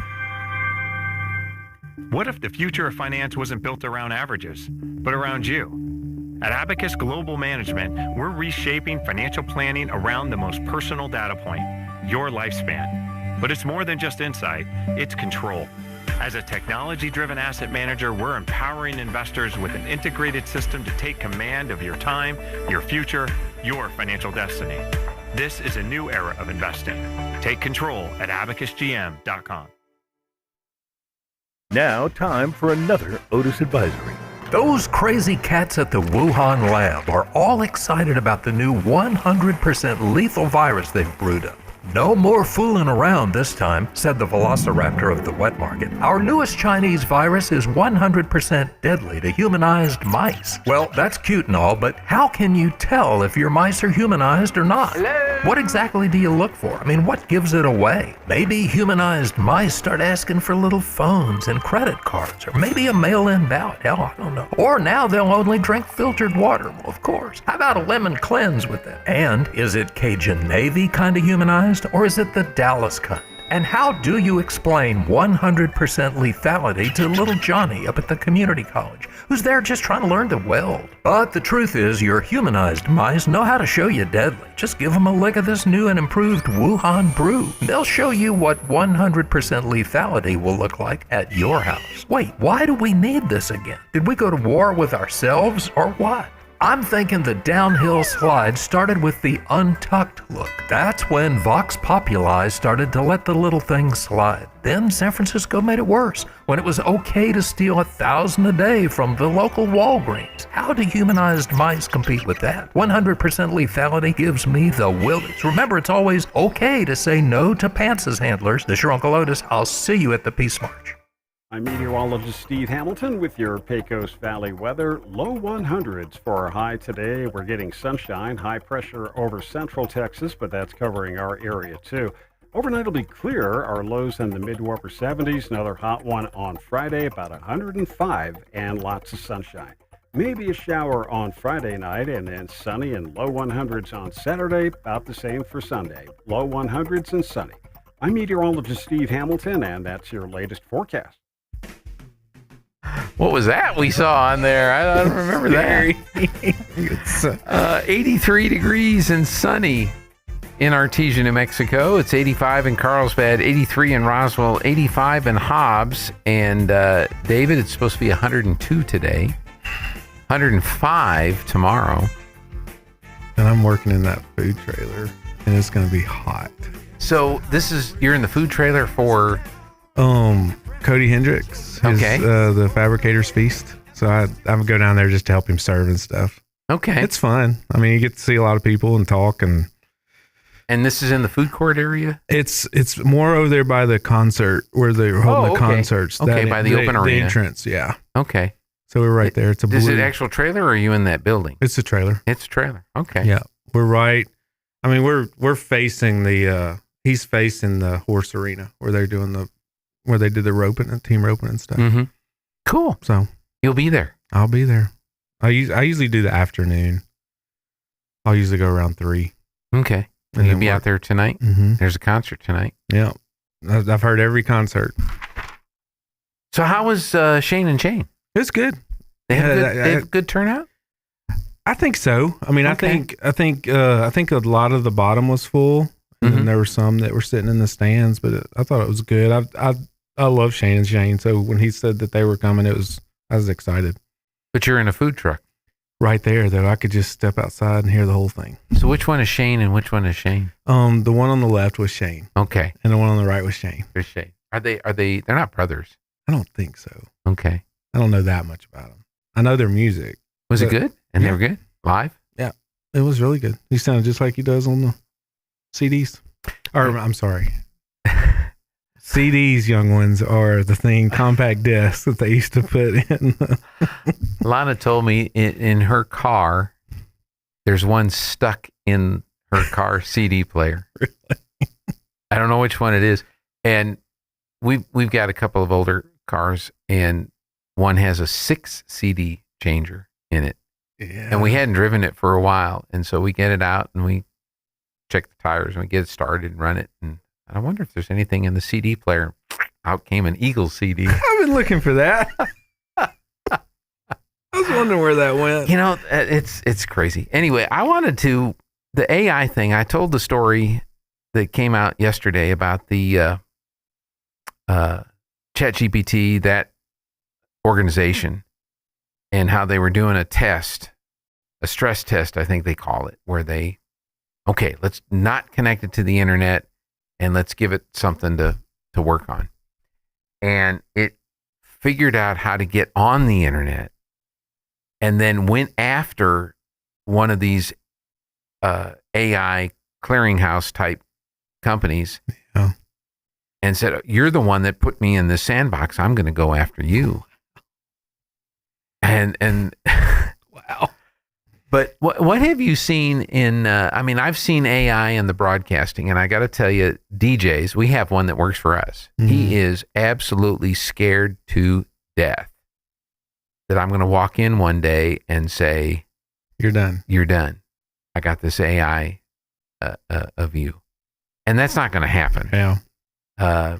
You still have to have humans to do a lot of things. Mm-hmm.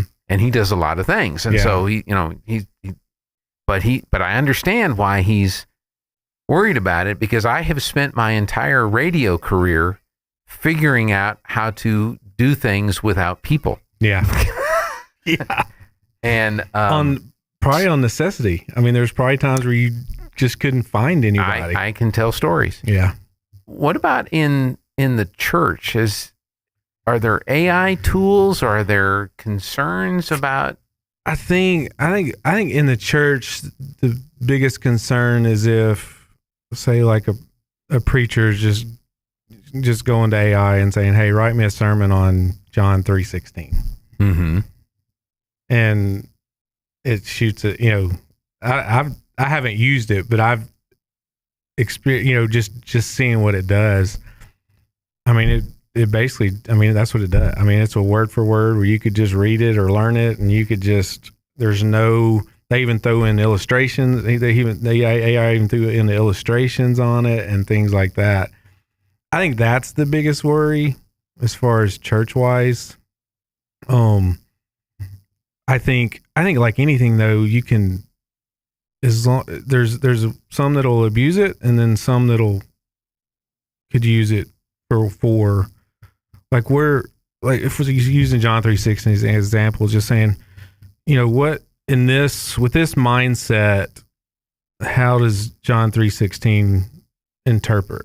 Mm-hmm. and things like that. And so, or going, well, what did John Wesley think about John 3:16? And then it'll just, it'll pull out everything that John Wesley's ever said on John 3:16.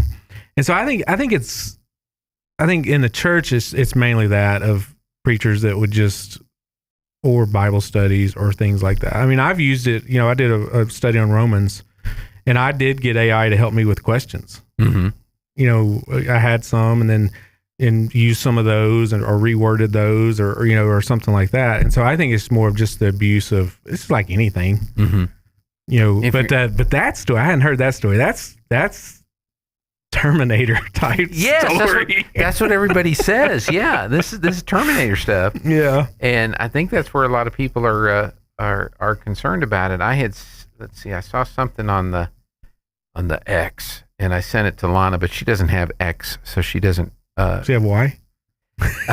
Sorry. So this is from an account on X called Alex Prompter. Oh my gosh. That can't be real. That can't be. What was the name I heard the other day, and I thought, that's not real. Yeah. That's not real. OpenAI, that's Sam Altman, that's ChatGPT. Okay. If you followed any of this, Elon does not like Sam Altman. Okay. He thinks Sam Altman is a crook. Okay. When they started OpenAI, the name OpenAI, Elon was a part of it. Okay. And Elon's kind of these weird guys, I want everybody to have access to this technology. Give me $60,000 for one of my cars. Well, that's not open to everybody. Yeah, that's not open to everybody. You got to have, the money. But anyway, I think his vision was that the AI would be more of a open tool for everybody than a profit deal. And Altman, has made it very clear we're going to make money with this thing. Yeah. And so they split.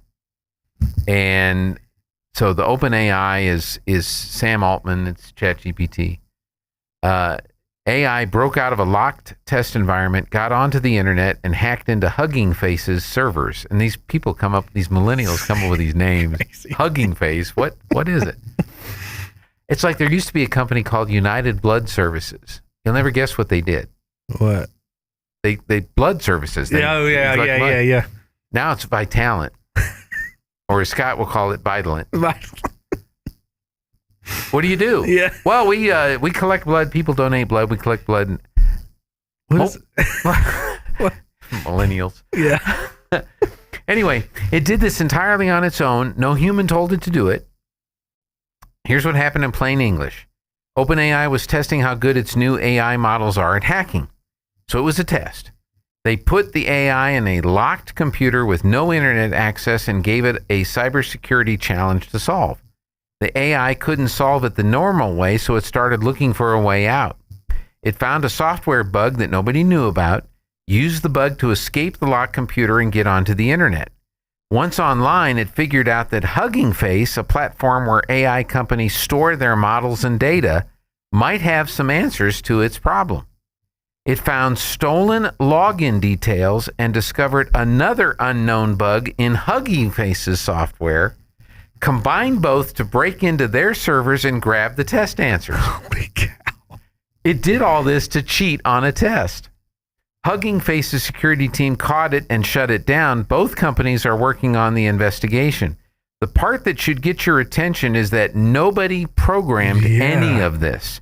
The AI picked its own targets, chained together multiple attack methods, and pulled it off across two different companies' systems without a single human telling it what to do. Yeah. Terminator 4. Terminator 4. The search for Sarah Connor. Good grief.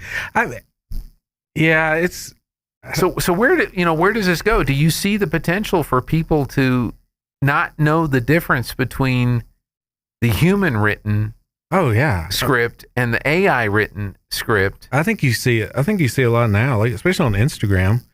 I mean, they have all kinds of.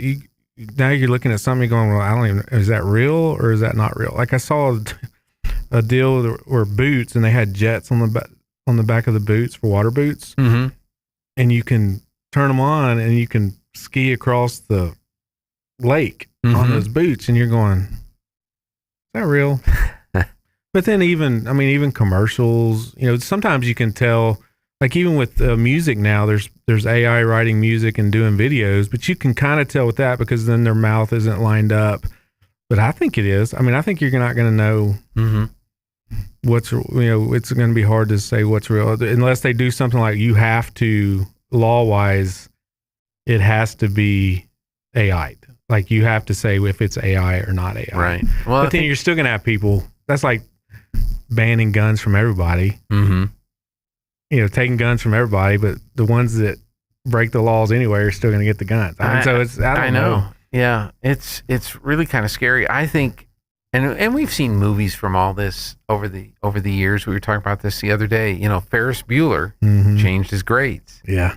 And then wasn't the same actor in War Games? Yes. And the computer got in and all that. And you can go back even further from that and find instances where whatever systems we had in place would fail, and the next thing you know, you've got Slim Pickens riding the bomb down, Yeah. You remember that movie? It's Dr. Strangelove. Yes.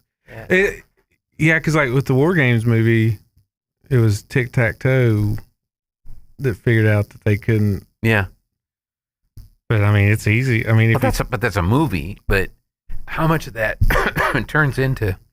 Like going back, and I'm not trying to scare anybody, but going back to that article, I mean, the test was to figure out this, mm-hmm. and they thought it was going to, go in a different direction, and it went in a totally different direction. It was just like the Terminator movie.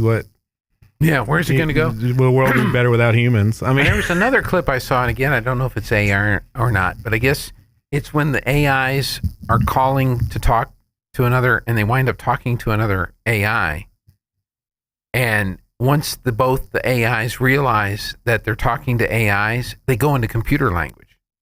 Really? They don't even use words and human words anymore. It's just, like the fax, like the old days of the fax machine or the AOL. Have you seen the series The Rookie?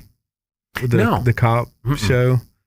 Well, later on in the series, there's a AI that calls the cop, the star, and tells him different things that are going on and how to, that you need to go here and do this, this, and this. And it helps him solve some of the cases. Wow. And then you have the controversy over the data centers. Yeah. See, I don't know a lot about that either. I from what I hear is they use a lot of water and power. Water and power. Something that in every community shortage on as far as water. Depending on where you are. Yeah. If you're in back east, you probably have plenty of water. Yeah. Well, it rains. It rains. And here, like West Virginia's got plenty of water right now. But right now, we don't have a lot of water. Well, and there was something on this station where the guy was talking about that Elon wants to shoot satellites into our data centers into space. I think I did see that somewhere. I think it's like 15,000 a year or something like that to do $1 million to get enough up there where it would even matter. But they only last 5 years. Yeah, but they don't. Well, they're going to stay cold. But then so do they come back down after their 5 years is up, or do they stay up there and we're going to end up like Wall-E? Have you seen? We got a bunch of that now. There's a bunch of that up there now. The sun is blocked because of all the satellites. All the satellites, yeah. I thought he wanted to put the data centers on the moon, though. I thought that's where he wanted to put it. Maybe it was on the moon. But he's got to worry about it because on the dark side of the moon is where the Nazis are. And so the helium-3, which is going to solve all of our power problems. Or is it the Transformers? Did you catch that the other day? I say these things and I wonder if anybody... No, I do. And I want to text you. And I've texted you a couple times while you're on. I make it sound like, this is a documentary. And it's so funny. It's a movie. Yes, people catch them. Okay. Or at least I've caught them. All right. Thank you. I'm glad that somebody's paying attention because I'd hate to think some kid is doing his paper. He quotes it and puts that down there, and the teacher's like, "What is this? F, get out of here!" Yeah. And then I'll get sued. Yeah. The parents will sue me. You failed my kid in class. Why? Because he listened to nobody should listen to anything I say. Wait a minute, that's not what I want. You just need to have a disclaimer going on the rolling on. See, that takes all the fun out of it. I know. Nowadays you can't do prank calls without identifying that this is a prank call when you make the call. Yeah. Hey, this is a prank call. And that's stupid. Well, what they do is you can't do it live. And all the Don Imus stuff and all that, Roy D. Mercer, all that stuff was live. Yeah. Now you have to do the call. And then once the call is concluded and the joke's been pulled, you have to get the permission of the person that you pulled the joke on to put it on the air. And if they say, no, I don't want this on the air, then you can't do it. You just wasted all that time. It's like the kid. There's a video of a kid going to Ding Dong Ditch, and he's going up, and there's a ring, and the lady answers the door right before he knocks. And what are you doing? Oh, I was gonna ding dong ditch you. I'm sorry. Does your dad know you're doing this? And all of a sudden in the background, you hear the dad going, "What are you doing?" "She caught me." "Run!" And he sees the dad run across him. That's great. I saw there's a guy I watch on YouTube, Scotty Kilmer. He's an auto repair guy. He's like 70 years old, been fixing cars forever. And he was doing a video on his experience with American Airlines. You know, how a flight from Buffalo to Boston took 2 days, whatever. And he says the pilot comes out to talk to us and tell us what's going on and looks at me and goes, "Hey, Scotty."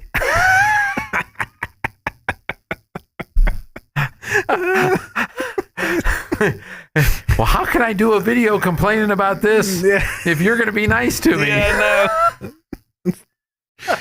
We got to start over. Yeah. That's funny. So, anyway, I appreciate you coming in. What do you think about the AI thing? I think it's a tool in the toolbox. I think it scares me a little bit about some of this stuff, like what happened here. And I think that's inevitable. Yeah. Whatever protections or whatever we do, if we unleash the genie or we open up the box, it's going to go where it's going to go. Yeah. And I don't know that we're going to be able to contain it. I just hope that. How many movies have we seen where you put in the fail safe and it's They cut it bypass off. that? Yeah. I don't know. You put the failsafe into the same system that the. That's right. Anyway, I'm excited about it, but then I think it's like anything; it can be abused. That's right, and we're gonna hopefully not do that. Hopefully not too do much. that. Yeah. All right, news is next. Thanks for joining us. This hour from Town Hall, I'm John Scott. House Republicans adopt a $95 billion spending package for the Iran war and President Trump's other priorities. Bernie Bell returns.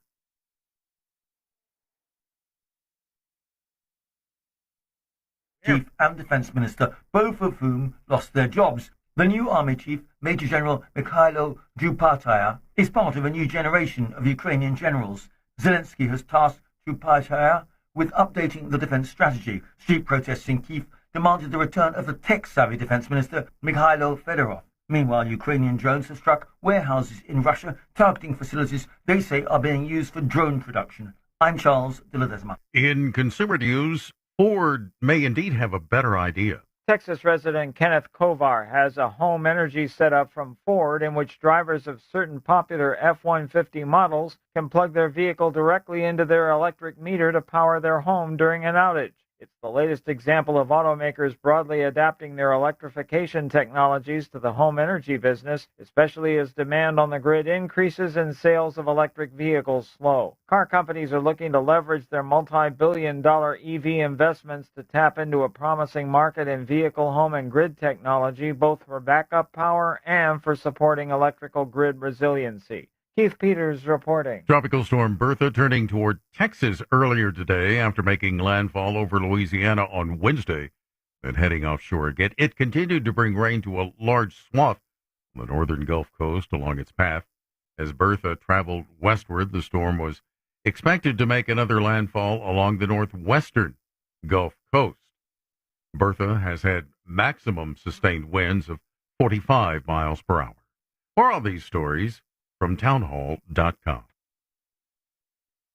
Hi, I'm Kirk Cameron. Christian Healthcare Ministries is not another health insurance policy. If you're tired of year-long contracts and pointless restrictions, CHM offers anytime enrollment on your schedule and at your convenience. With CHM, you're paying half the cost of a traditional health insurance plan. So that puts more money back into your budget for everyday needs. Plus, you'll have access to CHM's care solutions for virtual appointments, prescription savings, surgery support, and more. My family and I joined in 2018, and it's changed our lives for the better. We love paying way less while helping other believers afford their medical bills. Take the leap of faith and see why Christians across the nation are better with CHM. Get started by calling 1-833-JOIN-CHM and use promo code WELLNESS for a 50% credit towards your first month. That's 1-833-JOIN-CHM and use promo code WELLNESS.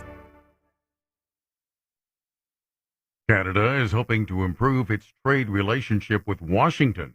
Bob Agnew with a report. Canadian Prime Minister Mark Carney says he and President Trump have agreed to intensify trade negotiations between Canada, the U.S., and Mexico. That comes a day after President Trump announced the U.S. would be imposing 50% tariffs on most Canadian goods, citing unfair treatment of American products. The tariffs would exclude energy, but impact other top Canadian exports, including auto parts and precious metals. Bob Agnew reporting. Google parent company Alphabet Incorporated posting stronger than expected results for its second quarter, a sign that its massive artificial intelligence spending spree is paying off so far. The Mountain View, California-based company said it earned $112.11 billion in the April-June period. That's up from $28.2 billion in the same period a year ago. News at townhall.com. There were powerful storms in West Virginia this week. Governor Patrick Morrisey has dispatched hundreds of National Guard members to northern West Virginia while placing all of the state's 55 counties under a state of emergency. The governor says state and local agencies will remain on the ground for as long as it takes to help affected communities. Forecasters report up to 7 inches of rain fell in some spots. The National Weather Service in Charleston warned of life-threatening flooding Tuesday night, urging people to seek higher ground now. Rich Thomason reporting. R. James Woolsey, a national security expert who led the CIA for 2 years after his appointment by President Bill Clinton, has died. He was 84. And Charles Gaines, the author who helped bring bodybuilding into the mainstream with Pumping Iron, has died at 84. The documentary Pumping Iron, introducing Arnold Schwarzenegger to the world. More on these stories at townhall.com. As KSVP celebrates 80 years of broadcasting in 2026, one of our longest-running features is the KSVIP. We love recognizing our local residents and listeners for great accomplishments in their lives. If it's a birthday, anniversary, promotion, retirement, a new family member, you name it, they're worthy of being a KSVIP. To nominate a special person who will receive recognition on the radio and a flower from Nell's Floral, call 575-746-2751.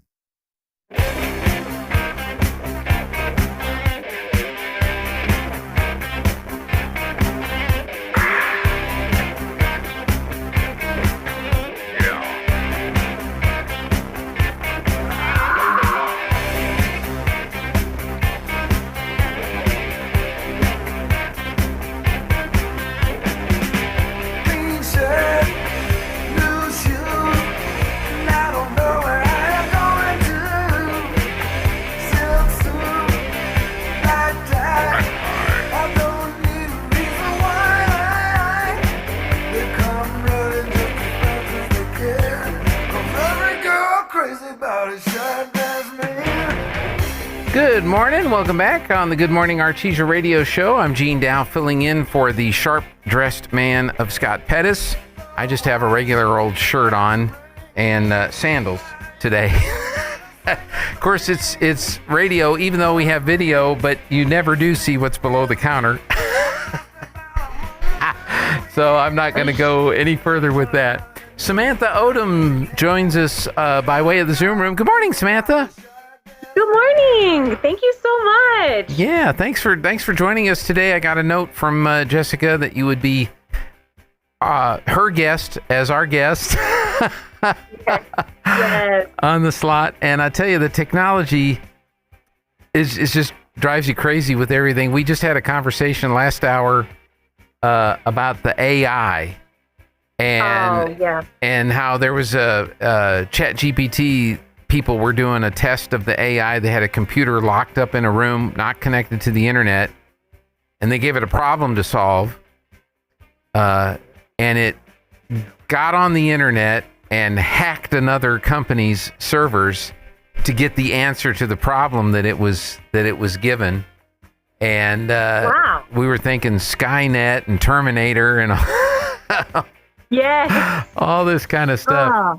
But I don't know if AI is in your world now or how people are dealing with AI, but in any case, Samantha, good to have you on with us. And I have to be perfectly honest, Jessica didn't give me any information other than we're going to talk to you on Zoom today.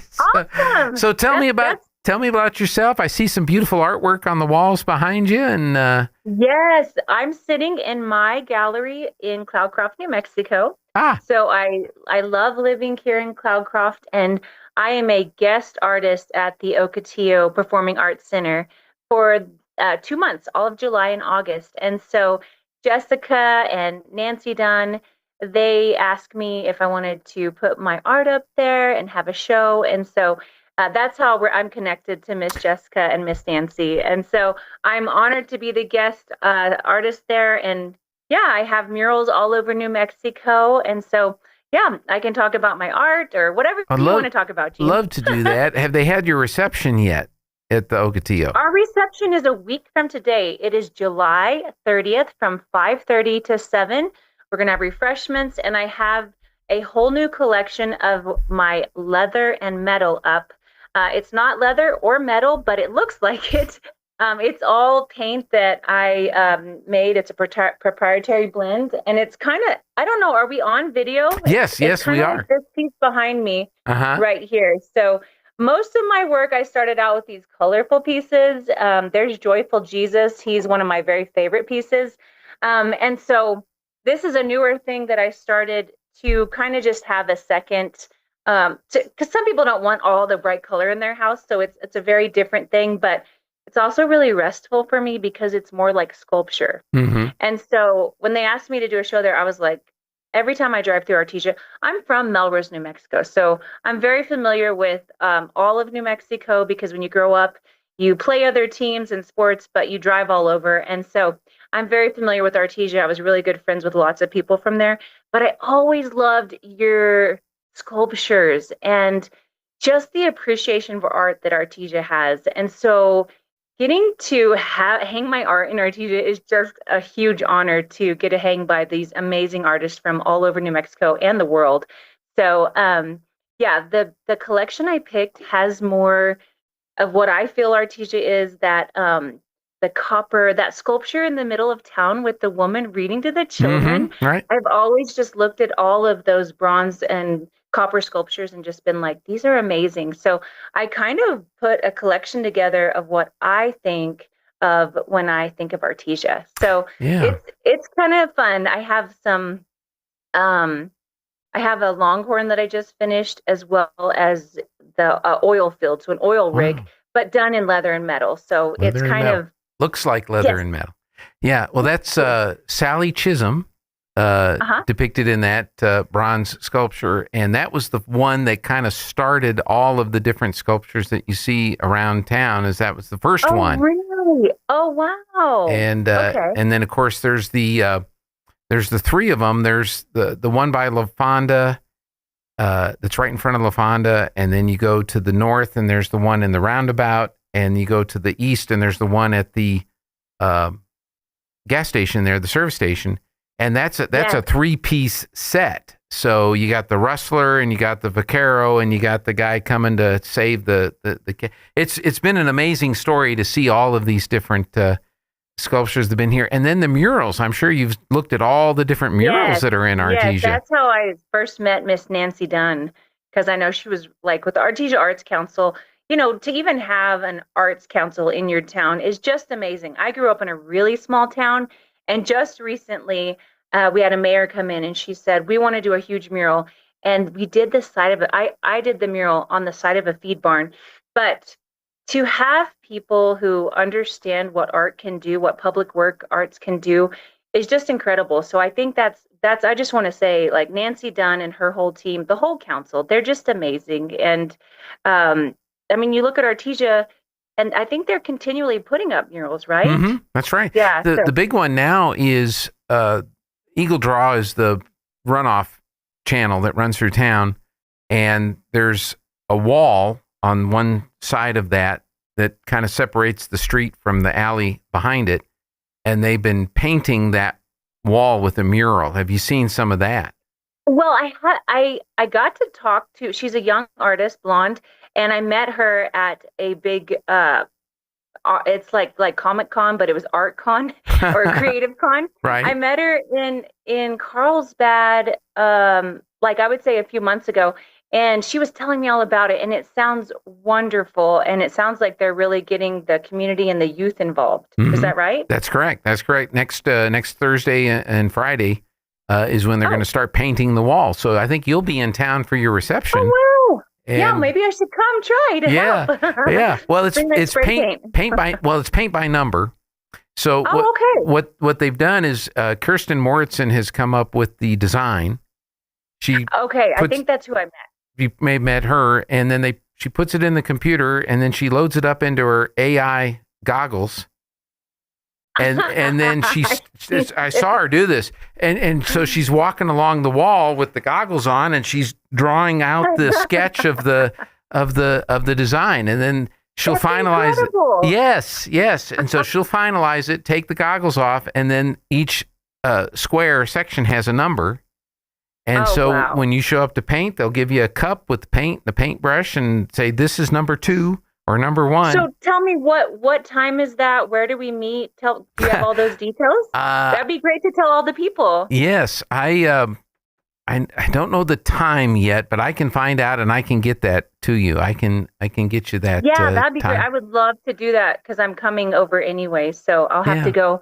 That'd be cool. I love that, and I could probably learn a lot from them and maybe bring some of that back to our mountain. That's right. That's right. Or even I don't know if Melrose. I could do the goggles. I have 4 boys, and they play I always call it the RV, but it's the VR. And it's just like, I've put it on before, and they say, "Mom, you can paint in here, you can do this." And I think the first time I did it, they had me on a roller coaster, and that was crazy. I was like, it really is a form of reality to your brain. So you're talking about AI to begin, and I'm like, that's amazing. But I have seen so many reels where artists are using the VR, the RV, to do the murals, and I'm like, I would love to put that headset on and have her teach me something, because honestly, I have a lot of apprentices, and I'm always like, okay, I'm going to teach them how I do it. They always teach me. Do you know what I mean? It's a learning. Yeah. Both. Yeah. So growing up in Melrose, what did your family do in Melrose? Were they? Oh yeah, my family. Oh my goodness.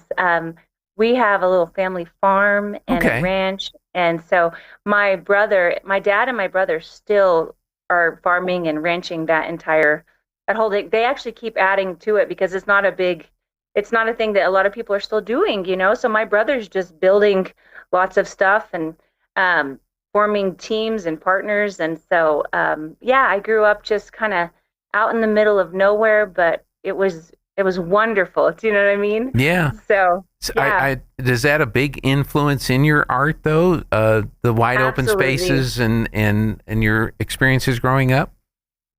Well, I would say my work definitely brings out like a childlike spirit. It's so I have two styles, 3 styles really now. I've just started a 3rd style. But my work, I could just like point. Yeah. It's very, very colorful. Okay. So this is my gallery, and it's just super colorful and has a lot of bold colors.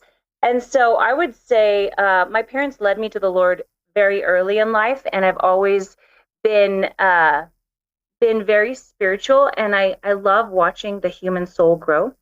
And so a lot of my pieces are about processing life, and so there's lots of joy, but with the colors I use a lot of like emotional, I invoke emotions with the color.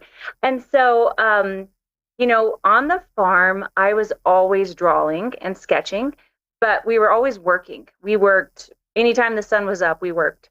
And so I would take I remember specifically one time I was supposed to be driving the harvest truck, so I was like a teenager, and I was sitting on the side and I was just like drawing. And I remember my dad coming and getting me. He's like, "What are you doing?" And I was like, and then I just lost time. Like I was in flow, Mm-hmm. And he's like, "You need to be driving the truck. You can do that when the sun goes down, And so I think that, because we were in harvest or whatever. But that's right. I didn't paint or play with any mediums much.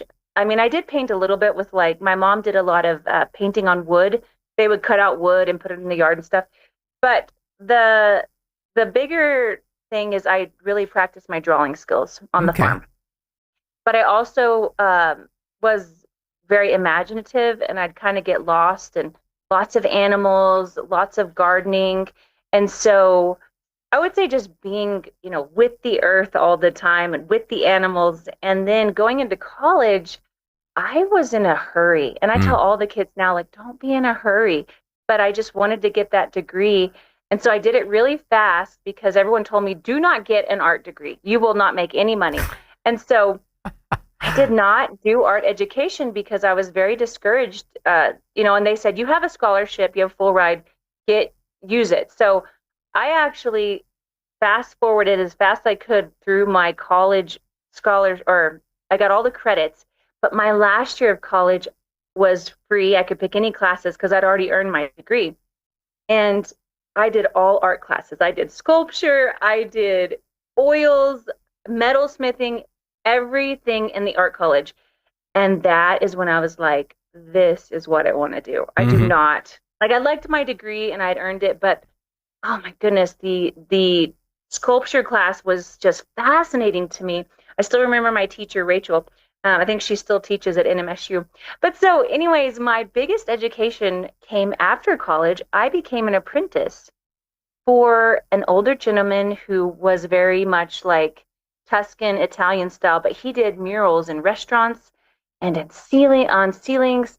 And so I got so much experience right after college with a professional artist. And that's really what helped me be able to go into professional, work as an artist, because I had such a good mentor. Do you know what I mean? Oh, yeah. So that was quite amazing to just have that experience. And then I started my own murals and wall finishes business. And after that, I was a mom for like 12 years. Right. And then I came back to art around COVID, and I really had time to get back into it. So that was my whole journey, but I didn't have my own style until COVID. That's when I really just kind of was free to play around in my studio. And somewhere when the whole world kind of came out of that, I kind of just started sharing it on social media.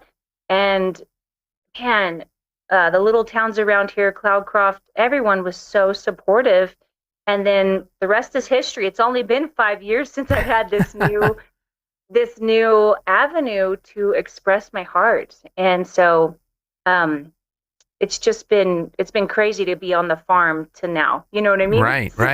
So do you have a gallery in Cloudcroft, or is everything? Yes. You do? Okay. Yes, I'm right here on the main street, and I'm sitting in the gallery now. So this is the gallery. You come in and we have originals, we have prints. I also sell my specialty paint that I make that has all the texture. And so, you can find us. We're at 300 Borough Avenue, right beside Dave's Cafe. It's like the best hamburgers in town. Cloudcroft is not very big, so I suggest you just walk and patron all the businesses, and you'll find us eventually. How far are you from the pies? We're just down the street. You can smell them. You step out the door.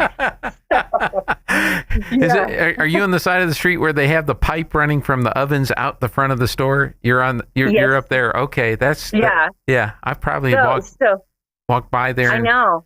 And been by there several times. That's Kennebel's, and they were in Seattle, and they smelled the bread, and they said, and they followed it, and they said, you know what, we're going to do that, and they did it here in Cloudcroft. And it works. It's fantastic. Unfortunately, I don't think you can do that with art. Other than set it outside, you can set it outside. Here, look at Yeah, well, you know what? I heard this amazing quote yesterday, and I just love it. And I didn't even write it down. It's just like I remember it, but it says, ships don't go looking for lighthouses. Lighthouses just shine, and boats are drawn to them. And so I feel like with art, yes, we sell art here at the gallery, but most of my art is inspired by my walk with the Lord. And so a lot of times people will walk in and they will have a experience with the art. And so I feel like, with art, you are shining, you are giving a message, and it really does just it touches the soul. Yes, sometimes people will want to take it home, but it really isn't about the sale. It's about encouraging the human spirit, and just it's a message in color. I love that about murals. When I go to design a mural for someone, I tell them, my job is to tell your story without words. And so I could walk you through the gallery, and every single piece in here has a story. It has a meaning. It has a foundation. And it is so fun to be given, a canvas or a billboard, and to be told like 30 things that someone wants to include, like the mural in Melrose. They sat down and they told us like 30 things they wanted to put in this mural. And we were like, whoa, right? But what we get to do is it's so fun, because then we get to go into our studio, into our quiet secret place, and we get to try to like put this puzzle together of all these different symbols, and then make it beautiful to where someone's going to stop and look at it and say, wow. And then if we can catch them long enough, they'll start seeing this symbolism. And so I don't know, I think that, yes, we don't know, like art is this shining beacon of light, and the Lord just brings different people in every day, and it's an encounter and an experience, Wow. So yeah. So you have your some of your work is on display in the lobby at the Ocotillo. So that's where Yes, sir. that's where folks need to go see. And then next, I didn't write the day down. Is it next Thursday? Yeah, it's a week from today. A week from at today, okay. 5:30. Yes. July 30th.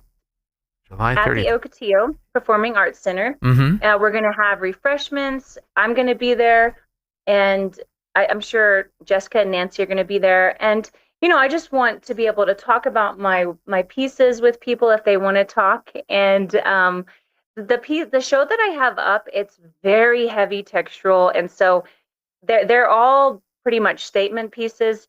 And the biggest thing we say is, you just want to touch them. Like, you just want to go and feel them, but please don't.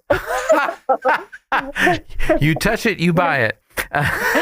Yeah, they really, like, they sit off the canvas, I would say some places a whole inch, Wow. Like, they are sculptures. They look like they look like leather stretched, like a canvas would be stretched, but leather. And then they have an animal or a bird or something that it looks like a sculpture on leather. Wow. So it's quite unique. Santa Fe, it's in Santa Fe right there on the plaza. They carry my work.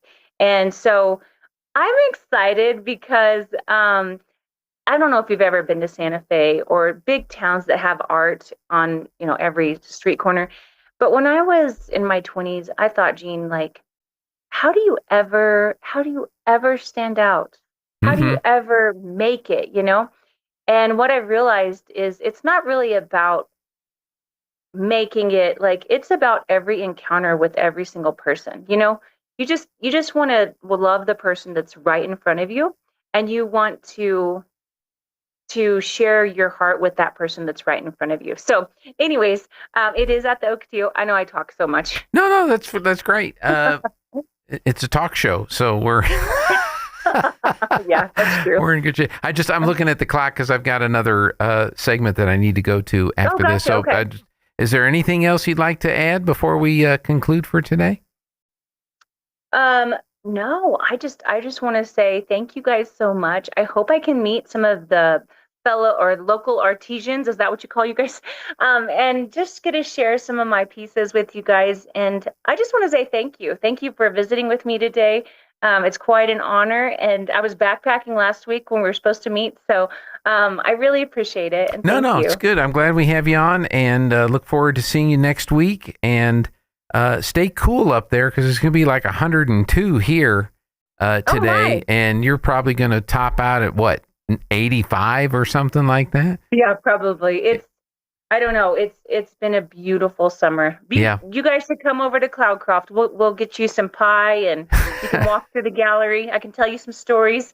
That'd be fantastic. So, Samantha Odom, thank you so much for your time, and go see Samantha's artwork at the Ocotillo, and come meet her on Thursday, 5:30 to 7 o'clock at the Ocotillo. All right. Yes. Hey, Thank you so much. Thank you. All right, we're going to take a break, get the Zoom room back open for Aaron Irving. That's coming up next on the Good Morning Artesia radio show. If I can get this here to do that and do that. All right, thanks a lot, folks. We'll be right back right after this.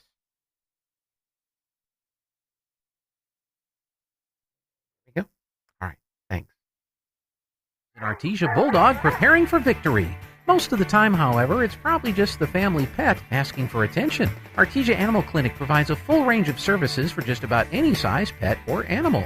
Our new clinic has been expanded to provide better quality of care, including an in-house laboratory, radiology, surgery, herd health, and more. So the next time your pet looks like they could use some extra care, come by Artesia Animal Clinic in our newly remodeled and expanded facility at 110 West Mahone Drive. Jennifer here at Trustmark Roofing and Windows. And did you know that we get a bunch of service calls per year from people who didn't even hire us? That means they originally hired someone else to replace their roof, windows, or gutters. Then later, when a problem popped up, they tried to call their contractor back to help, only to find out that the contractor has ceased to exist. They're gone, done, out of state, out of business. At Trustmark Roofing and Windows, we have serviced southeastern New Mexico for 20 years. As a second-generation contractor, we have serviced our area through many major hail and windstorms. We have customers who are the kids of customers that we've serviced many years ago. We will be here when you need us, period.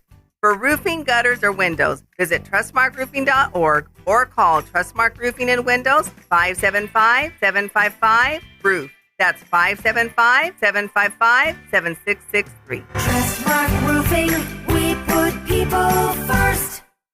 Exciting news for Southeast New Mexico.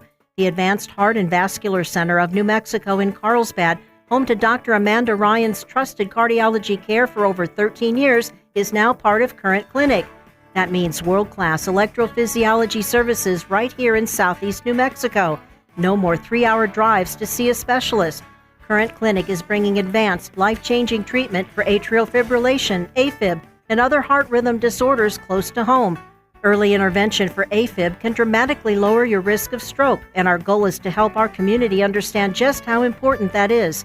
You and your loved ones deserve comprehensive, cutting-edge heart care without leaving town. If you're experiencing an irregular heartbeat or AFib symptoms, expert care is now available locally. Visit currentclinic.com today to learn more and schedule your consultation. Current Clinic, easy access to comprehensive AFib care right here in Southeast New Mexico. Incredible in Artesia is open for business, ready to give you the hometown quality and customer service you know and love.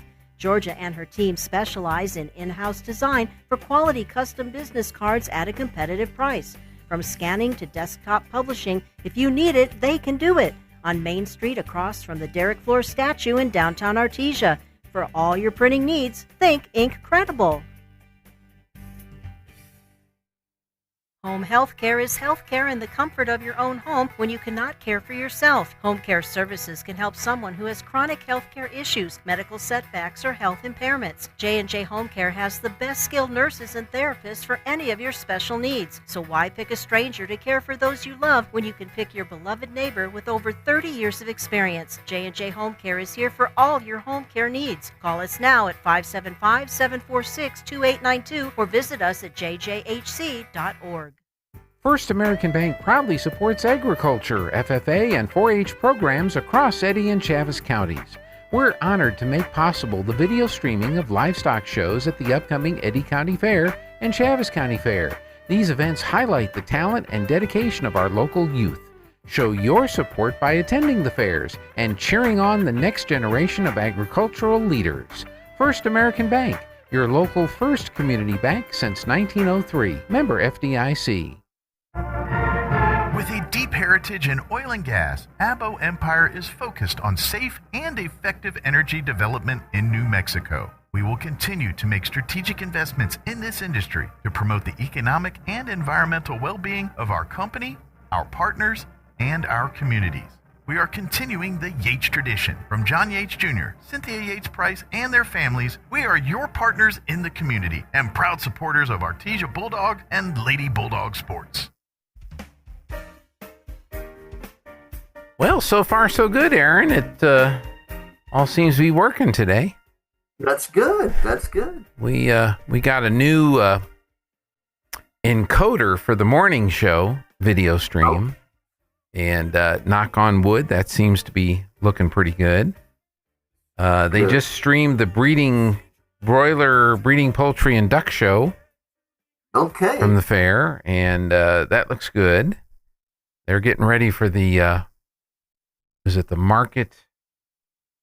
breeding heifer show. Okay.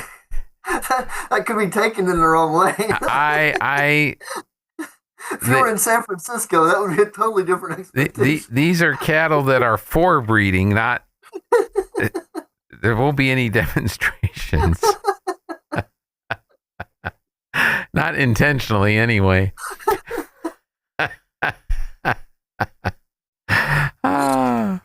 I need to get out. I haven't been out to the fair yet. The guys have done such a good job getting all the streams out there. I haven't had a chance to go out there, so maybe I'll wander out there for lunch today. Very good. See what's going on. You listened to music in the 80s? I did. What 80s music style was defined as, quote, the more restrained and melodic alternative to punk rock, unquote? And I have some options for you. Oh, okay. Okay. Was it A, new wave, B, easy listening, C, grunge, or D, glam metal? Glam metal. Nah. No? Oh. Nah. A, new wave. Okay. French new wave cinema of the late 50s, early 60s inspired the genre's name. So, I guess it might have been like the Culture Club and that type of thing. Yeah. Right? So if you didn't want to call it punk rock, it was new wave. New wave. Okay. New wave. All right. You remember Pee-wee's Big Adventure? I do. Yeah. Who directed 1985's Pee-wee's Big Adventure? This is probably the movie. Oh. So, because he did the TV show, which was Pee-wee's Playhouse.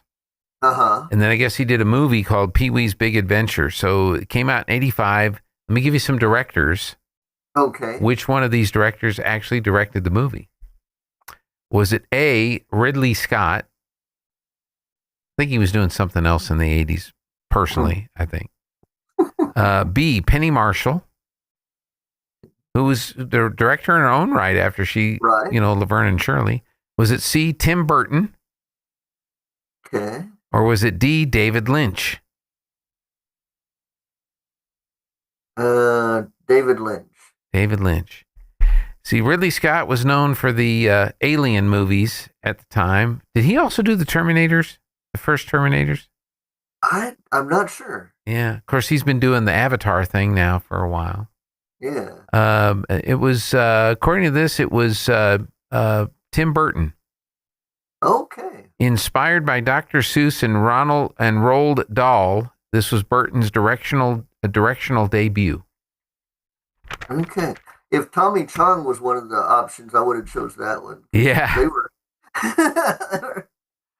I don't think I've ever seen the movie. Pee Wee Herman made a lot of appearances in Cheech and Chong movies. He did. As Pee Wee Herman? Drugs. as Pee Wee Herman? The character Pee Wee Herman? Yeah, he played the same character, I guess. I don't know if he was supposed to be Pee Wee Herman or just somebody Pee Wee Herman liked. But now I think what's the actor that played Pee Wee Herman? One of his first credited deals, he was in the Blues Brothers movie. Oh, okay. He wasn't the maitre d' at Chez Paul's. He was one of the waiters at Chez Paul. So when they go into the scene there, and how much for the women, how much for the little girl? He was one of the waiters there. Okay. But Paul Rubens was yes, was Pee Wee Herman, and then of course he had something. He got caught doing something that he shouldn't have been doing. And he made some more bad decisions. He made some more bad decisions, and that was it. That was it. Kind kind of like I was watching the rise and fall of Subway. And and how did, poor guy, I mean, it was a great marketing campaign. They did they had a lot of success with that guy. Yeah. And just then because he lost weight with Subway sandwiches, he became very wealthy, and didn't work out so well. Other bad decisions. Bad decisions, yeah. It's kind of sad. Now he did one. The guy I watched, he did one on Pizza Hut. As you probably know, they got spun off by Yum Brands to a what do you call it? A equity firm, a private equity firm, which in most cases is probably not for the long term. Yeah. Usually their goal is to sell it at a profit as soon as possible.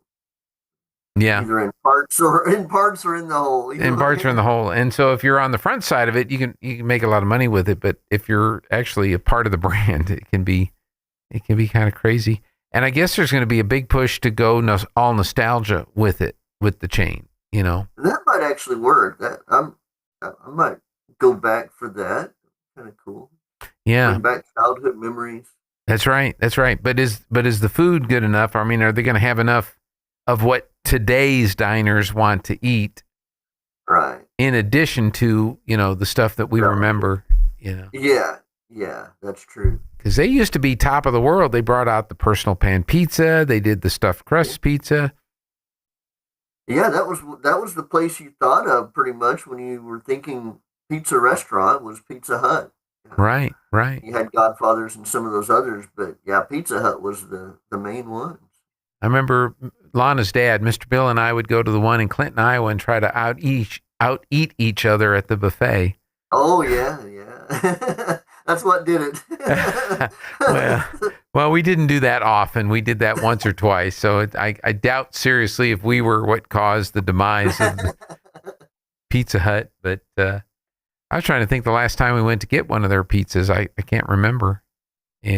But it'd be interesting to see what they do. Like if they bring back the salad bar and then they have more what you would call healthy, not that pizza's unhealthy, but more what current generation lifestyle type menu choices. Avocado pizza. Hey, I had avocado toast this morning. Oh wow. Yeah, I sure did. I had a cream filled donut.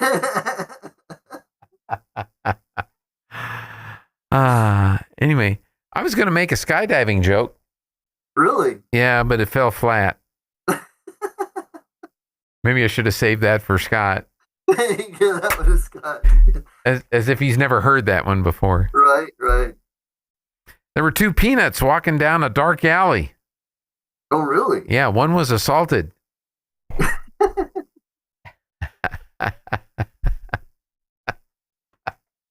That's lame.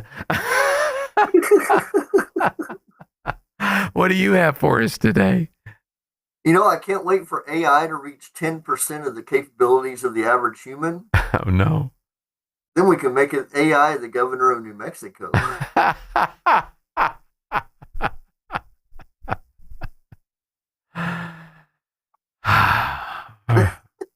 When is she done? End of the year? I think January. January. All right. Can't believe I've lived through that. I hope we don't turn into Holland. Oh my gosh. What's his name? Hull put out a piece yesterday, give me money piece. I'm closing in. And he said if in the polling, if you actually tell them who I am, that I'm actually leading. So I think what he's claiming is in just a generic, are you going to vote Republican or Democrat? She's up by a point or two. But if you actually say, well, he used to be the mayor of Rio Rancho and he's done this, and this, he claims he actually polls better than she does. Well, we need to be putting that out in those ads. They need to be putting out some ads.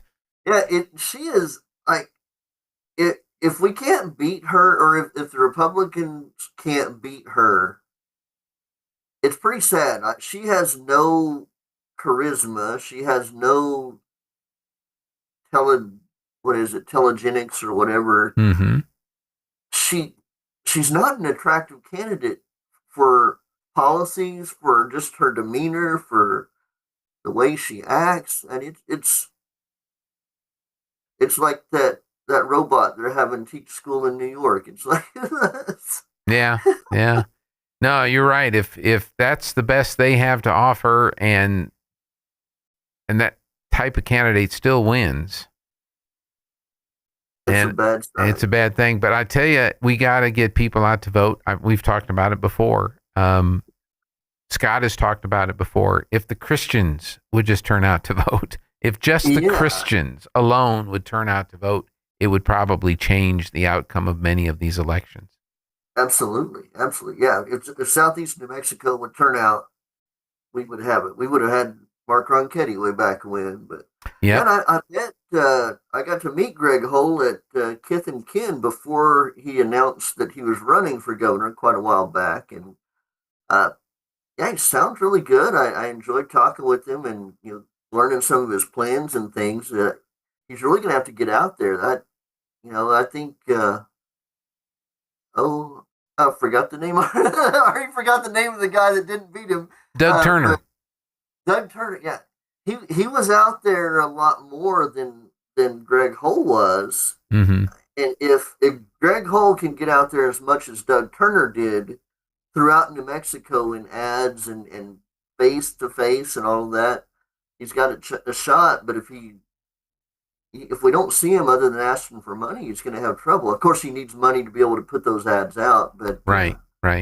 I hope he gets out there. It's kind of like Duke Rodriguez. I mean, Duke does a lot of stuff on social media, and everybody should do social media. I'm not saying don't do social media, but if you don't back it up with that handshake, face-to-face, meet and greet behind, the online persona.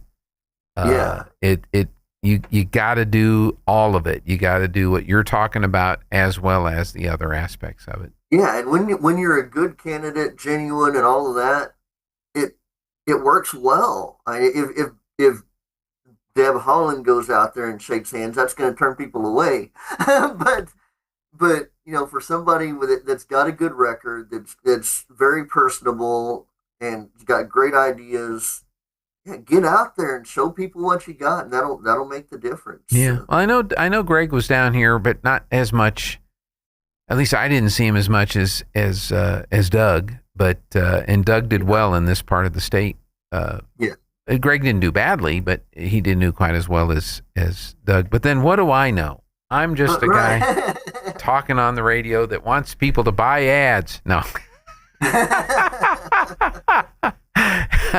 When you get right down to it. Anyway, all right. Do we have any other stories today? I've got one more for you here. All right. There have been numerous accusations that the moon landing was fake. Mm-hmm. When Neil Armstrong was interviewed about it, he claimed the following. The government found the trip to the moon was going to both be expensive and difficult. There was significant doubt that it could even be done, so the CIA decided, because the U.S. needed the propaganda advantage over the Russians, to enlist Hollywood to make a moon landing movie. After weeks of work and millions of dollars sunk into the venture, the Hollywood producer and director came to the CIA and said, "We can't do it here. We'll have to do it on site."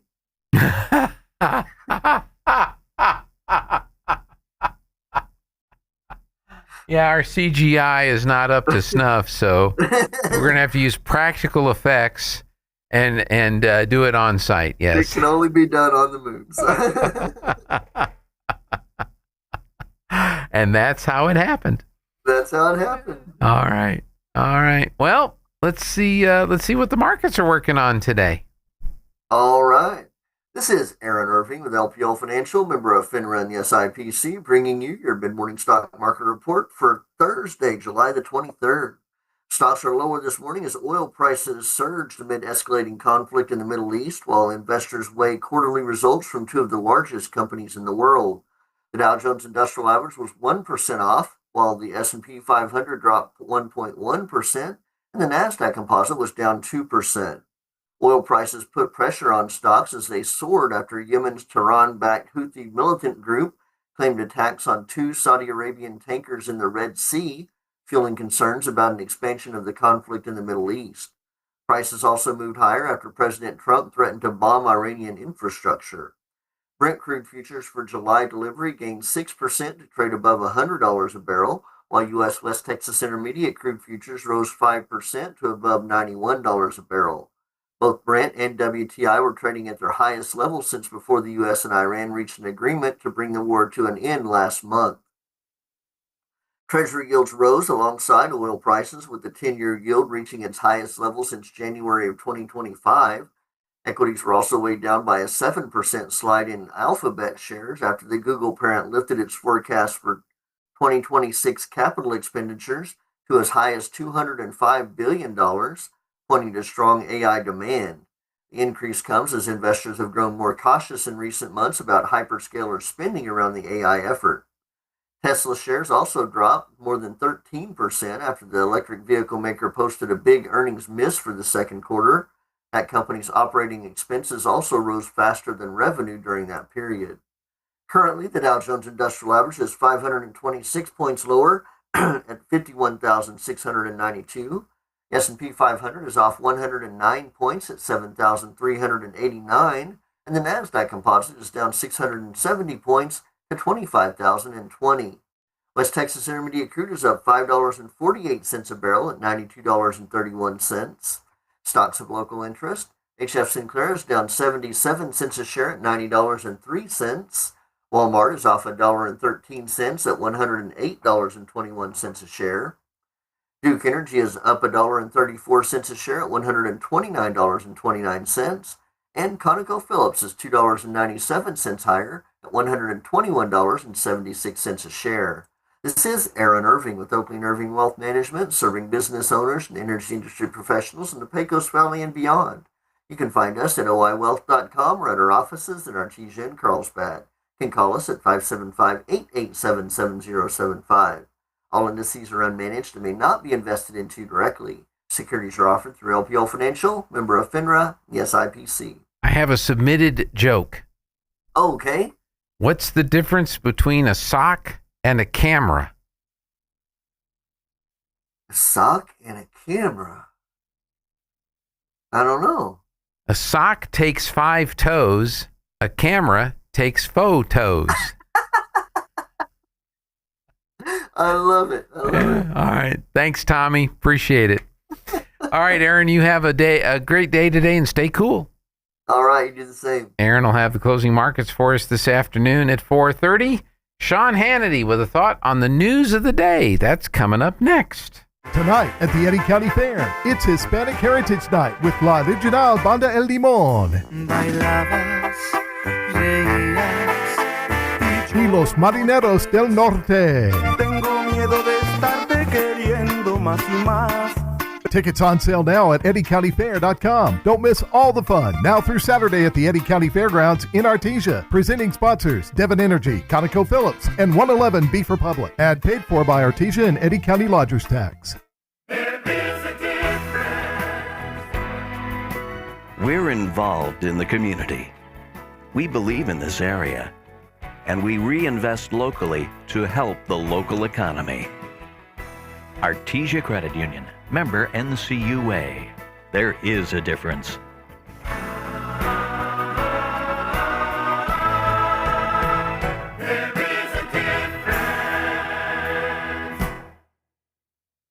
Hey, Roswell, time is running out to cash in on some of the biggest savings of the season. The loan and lease termination sales event is happening right now at Roswell Ford. Drive away with a truckload of savings in a brand new Ford F-Series pickup with financing as low as 0% APR and make no payments for 90 days. Upside down in your current car, truck, or SUV and want out early? Roswell Ford will do whatever it takes to get you out of your trade, even if you owe up to $10,000 more than it's worth. Have less than perfect credit? Roswell Ford works with a network of aggressive lenders that will push to approve your credit, even if it's less than perfect. Get on board at Roswell Ford during our loan and lease termination event and get huge savings on all new F-Series trucks, America's top-selling pickup in each of the past 49 years. 821 North Main Street in beautiful Roswell. Call 575 855-623-3673 or online at roswell4.com. 0 APR for 36 months is $27.78 per thousand finance on F-150 trucks. Excludes Raptor. Interest accrues from date of sale. Subject to lender approval. Offers not combined. Turn up your radio. Here's the Sean Hannity Morning Minute. This poll shouldn't surprise anybody. I've told you this is coming. I told you that she'd be the front runner, and now it's official. Anyway, AOC now is at the top of the list for a new 2028 presidential poll. Kamala Harris barely registers. Second place goes to Mayor of Pothole, Pete Buttigieg. But if you look at the numbers, AOC has 22%. I told you she's the leader, and guys like people like Hakeem Jeffries and Schumer are minority leaders in name only. Buttigieg at 21. Harris, wow, only got 5% support. Gavin Newsom, Mark Kelly, Bernie Sanders, all trailed, all had less than 10% of the vote. Check out the Sean Hannity radio show later today, right here.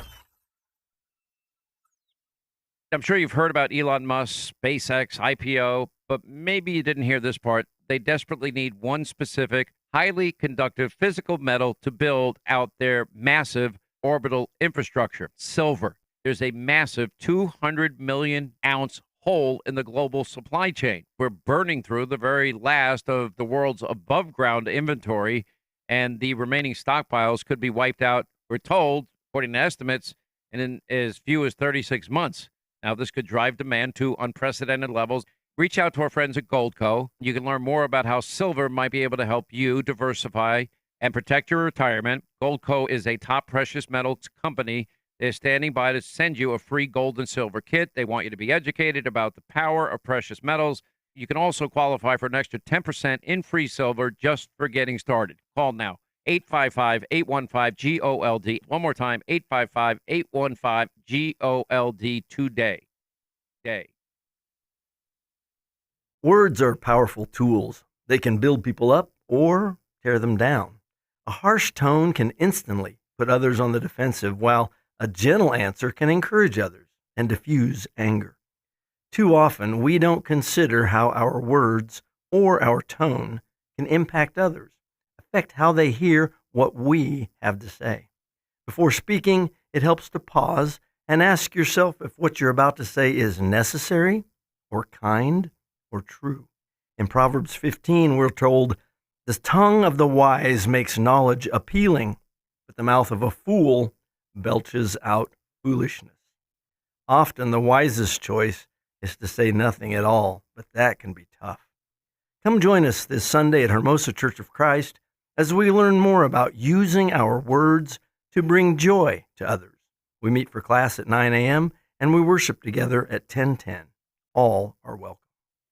We all hear the radio ads about the IRS. They tell you to be afraid, to be scared, and they try to frighten you into calling. I'm not here to do that. Tax Relief Advocates is different. TRA is here to tell you that if you owe money to the IRS, whether it's $5,000, $50,000, or $500,000, we have a solution. It doesn't matter if you're sitting in your car, at work, or with your kids. No matter where you are, call now. 800-575-6839. Don't lose hope. TRA can eliminate or reduce what you owe to the IRS. Generous programs are now available that can give you a fresh start.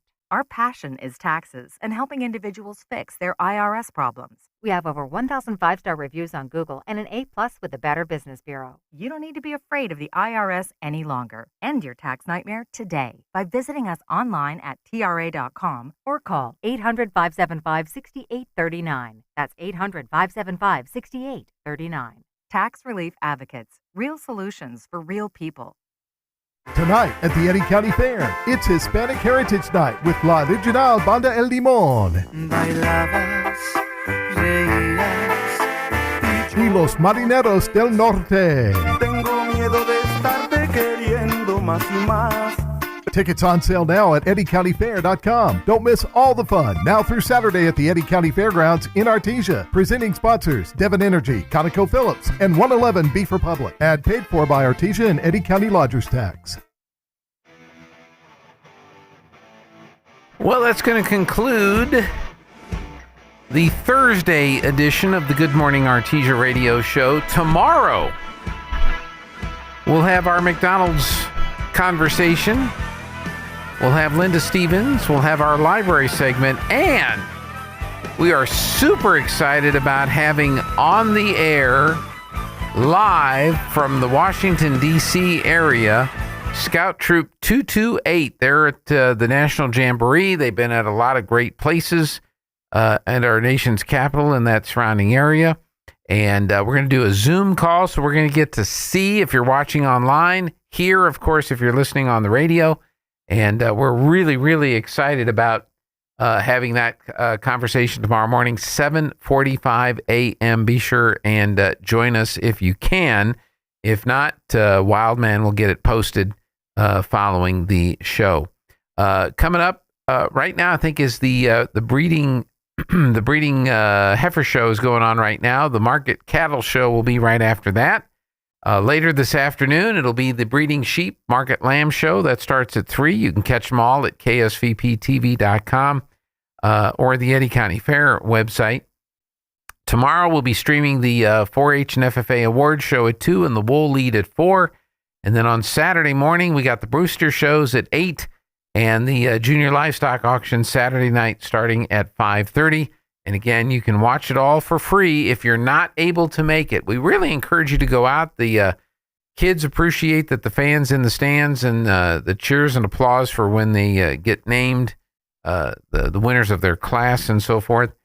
So we don't intend that to be a replacement for being in attendance at the fair, but we hear from so many people, folks that can't make it, or from around the country. We got a shout out last night by the pig judge who had family that was able to watch, thanks to First American Bank. So we appreciate your support of the fair, and we appreciate you tuning in and watching on ksvptv.com.